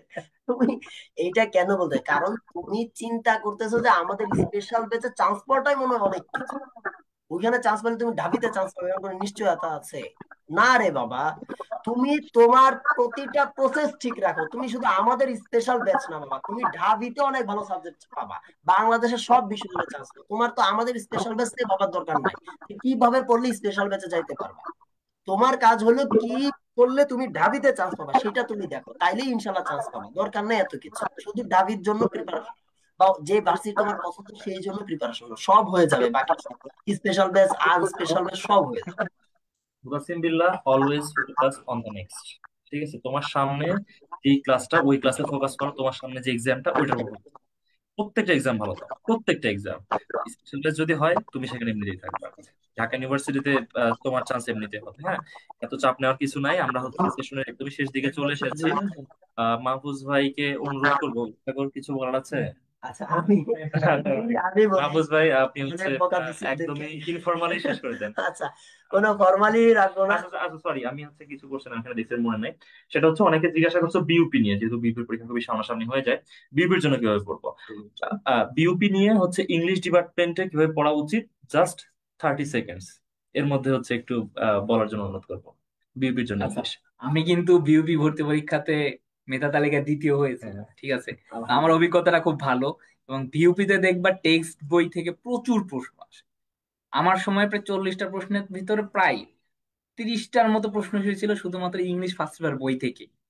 সো এদিকে দেখছি এত বই পড়তিছো, বই পড়া বাদ দিয়ে টেক্সট বইটা পড়ো, আর ক্লাসে যে গ্রামার গুলা পড়ানো হয়, বেসিক যে গ্রামার গুলা, এইগুলা ফলো করো, তাহলেই হবে। মানে এত বেশি জানার প্রয়োজন নাই, ঠিক আছে। তোমাকে জাস্ট ক্রাইটেরিয়াটা মেনটেন করো, তুমি টেক্সট বইটা খুব ভালোভাবে পড়ো, একদম বাংলা প্রথম পত্র যেভাবে পড়ো, ইংরেজি প্রথম পত্র ঠিক সেভাবে পড়ো। আর তোমাদের হচ্ছে যে মানে গ্রামার থেকে যে কটা প্রশ্ন আসে সেগুলো ক্লাসের যে রুলস টুলস পড়ানো হচ্ছে এগুলা থেকে চলে আসে, মানে এর বাইরে তেমন কিছু কোনো প্রশ্ন আসে না। আর আরেকটা জিনিস দেখা যায় অনেক সময় জিকে তে যে ইংরেজিতে ভয়টা পায়, তো জিকে কিন্তু আহামরি তেমন কোনো কঠিন ইংরেজি ওয়ার্ড দেয় না যে তুমি তার বাংলা মানে বলতে পারবে না। Who is the founding father of our nation, এটার বাংলা তুমি বুঝতে পারবে না। তো ভাই এগুলো খুবই আসলে বিতর্কিত বিষয়। না বললাম। তো তো ঠিক এই আছে, সকল চিন্তা থেকে মানে এই সকল চিন্তা থেকে দূরে এসে সিম্পলি, বিষয়টা সিম্পলি না, কঠিন ভাবে নেওয়ার আসলে কিছু না। ঠিক এই আছে। আমার পরামর্শ। অনেক অনেক ধন্যবাদ আতিক স্যারকে আমাদের সাথে দীর্ঘক্ষণ থাকার জন্য, ধন্যবাদ সাগরকে আমার আমার সাথে থাকার জন্য দীর্ঘদিন। আপনারা সহজ করে দিয়েছেন আমাদের এই কোশ্চেন কোশ্চেন পর্বটা। আচ্ছা, তোমাদের কাছেও মাহবুব স্যারের কাছে জিজ্ঞাসা, আমরা নেক্সট এমন সেশনে কবে আবারও যুক্ত হব? খুব শিগগিরই হব, খুব শিগগিরই হব ইনশাল্লাহ, আল্লাহ কবুল করুক। আচ্ছা ঠিক আছে, তোমরা অনেকে কোশ্চেন করেছো, তোমরা আমাদের ছোট ভাই, তোমরা আমাদের ছোট বোন। আমরা যে তোমাদেরকে বকা দেই, আমরা যে তোমাদের আদর করি, দুটোই তোমাদের প্রতি আমাদের অধিকার বোধ থেকে। সেই অধিকার বোধের জায়গাটুকু তোমরা আমাদেরকে দিয়েছো, কারণ আমরা চাই তোমরা অনেক ভালো কিছু করো। আমরা চাই তোমরা এমন একটা জায়গায় নিজেদেরকে নিয়ে যাও যেখানে দাঁড়িয়ে আমরা তোমাদেরকে স্যালুট করতে পারবো। আমি একটা ছোট ঘটনা বলি। সম্প্রতি আমরা চট্টগ্রাম বিশ্ববিদ্যালয় ভিজিট করেছি, চট্টগ্রাম বিশ্ববিদ্যালয় আমাদের চান্সপ্রাপ্ত শিক্ষার্থীদের জন্য। ওরা সবাই উপরে দাঁড়িয়েছিল, আমি ওদেরকে বলেছি তোমরা উপরে দাঁড়াও সিঁড়ির উপর, আমি নিচে দাঁড়িয়েছি, দাঁড়িয়ে আমি সবাইকে স্যালুট জানিয়েছি। এই যে একটা জায়গাটা, এই জায়গাটাই আমরা চাই, আর কিছুই না। এটার জন্য কখনো তোমাদের কাছে এক্সট্রা কোনো পেমেন্ট আমরা নেই না, কখনো এক্সট্রা কোনো দাবি দাও আমাদের থাকে না। শুধু চাই তোমরা ভালো কিছু করো, তোমাদের উজ্জ্বলতায় আমরা উজ্জ্বল হতে চাই, এতটুকুই। সেজন্য হয়তো অনেক কিছু, অনেক বকা দেই, অনেক শাসন করি। আমি শাসন করব, আতিক স্নেহ করবে, তাহলে না একটা কম্বিনেশন হবে। ঠিক আছে, সেই কম্বিনেশনের জায়গাটা আমরা ধরে রাখতে চাই। আমাদের জন্য দোয়া করবে, তোমাদের জন্য সবসময় দোয়া। স্কুল অফ এক্সেলেন্স তোমাদের পাশে আছে। সে পর্যন্ত ভালো থাকো, সুস্থ থাকো, দেখা হবে ইনশাল্লাহ খুব আচ্ছা, শীঘ্রই। একদম 1 সেকেন্ড একটা পরামর্শ, নেভার ওয়েস্ট টাইম। শুধু এইটা লাইফে ইমপ্লিমেন্ট করো, ইউ উইল গেট এভরিথিং। আর এটা করলে ইউ উইল মায়েরা ফেলবো। Gate everything in life. এটা না করলে মায়ের ফেলে, একদম সময় নষ্ট করে জাস্ট মায়েরা ফেলবো। Just utilize your time and nothing. একদম মায়েরা ফেলো, মায়ের উপর তাল গাছ আর চড়ক গাছ। শেষ কথা। আসসালামু আলাইকুম সবাই।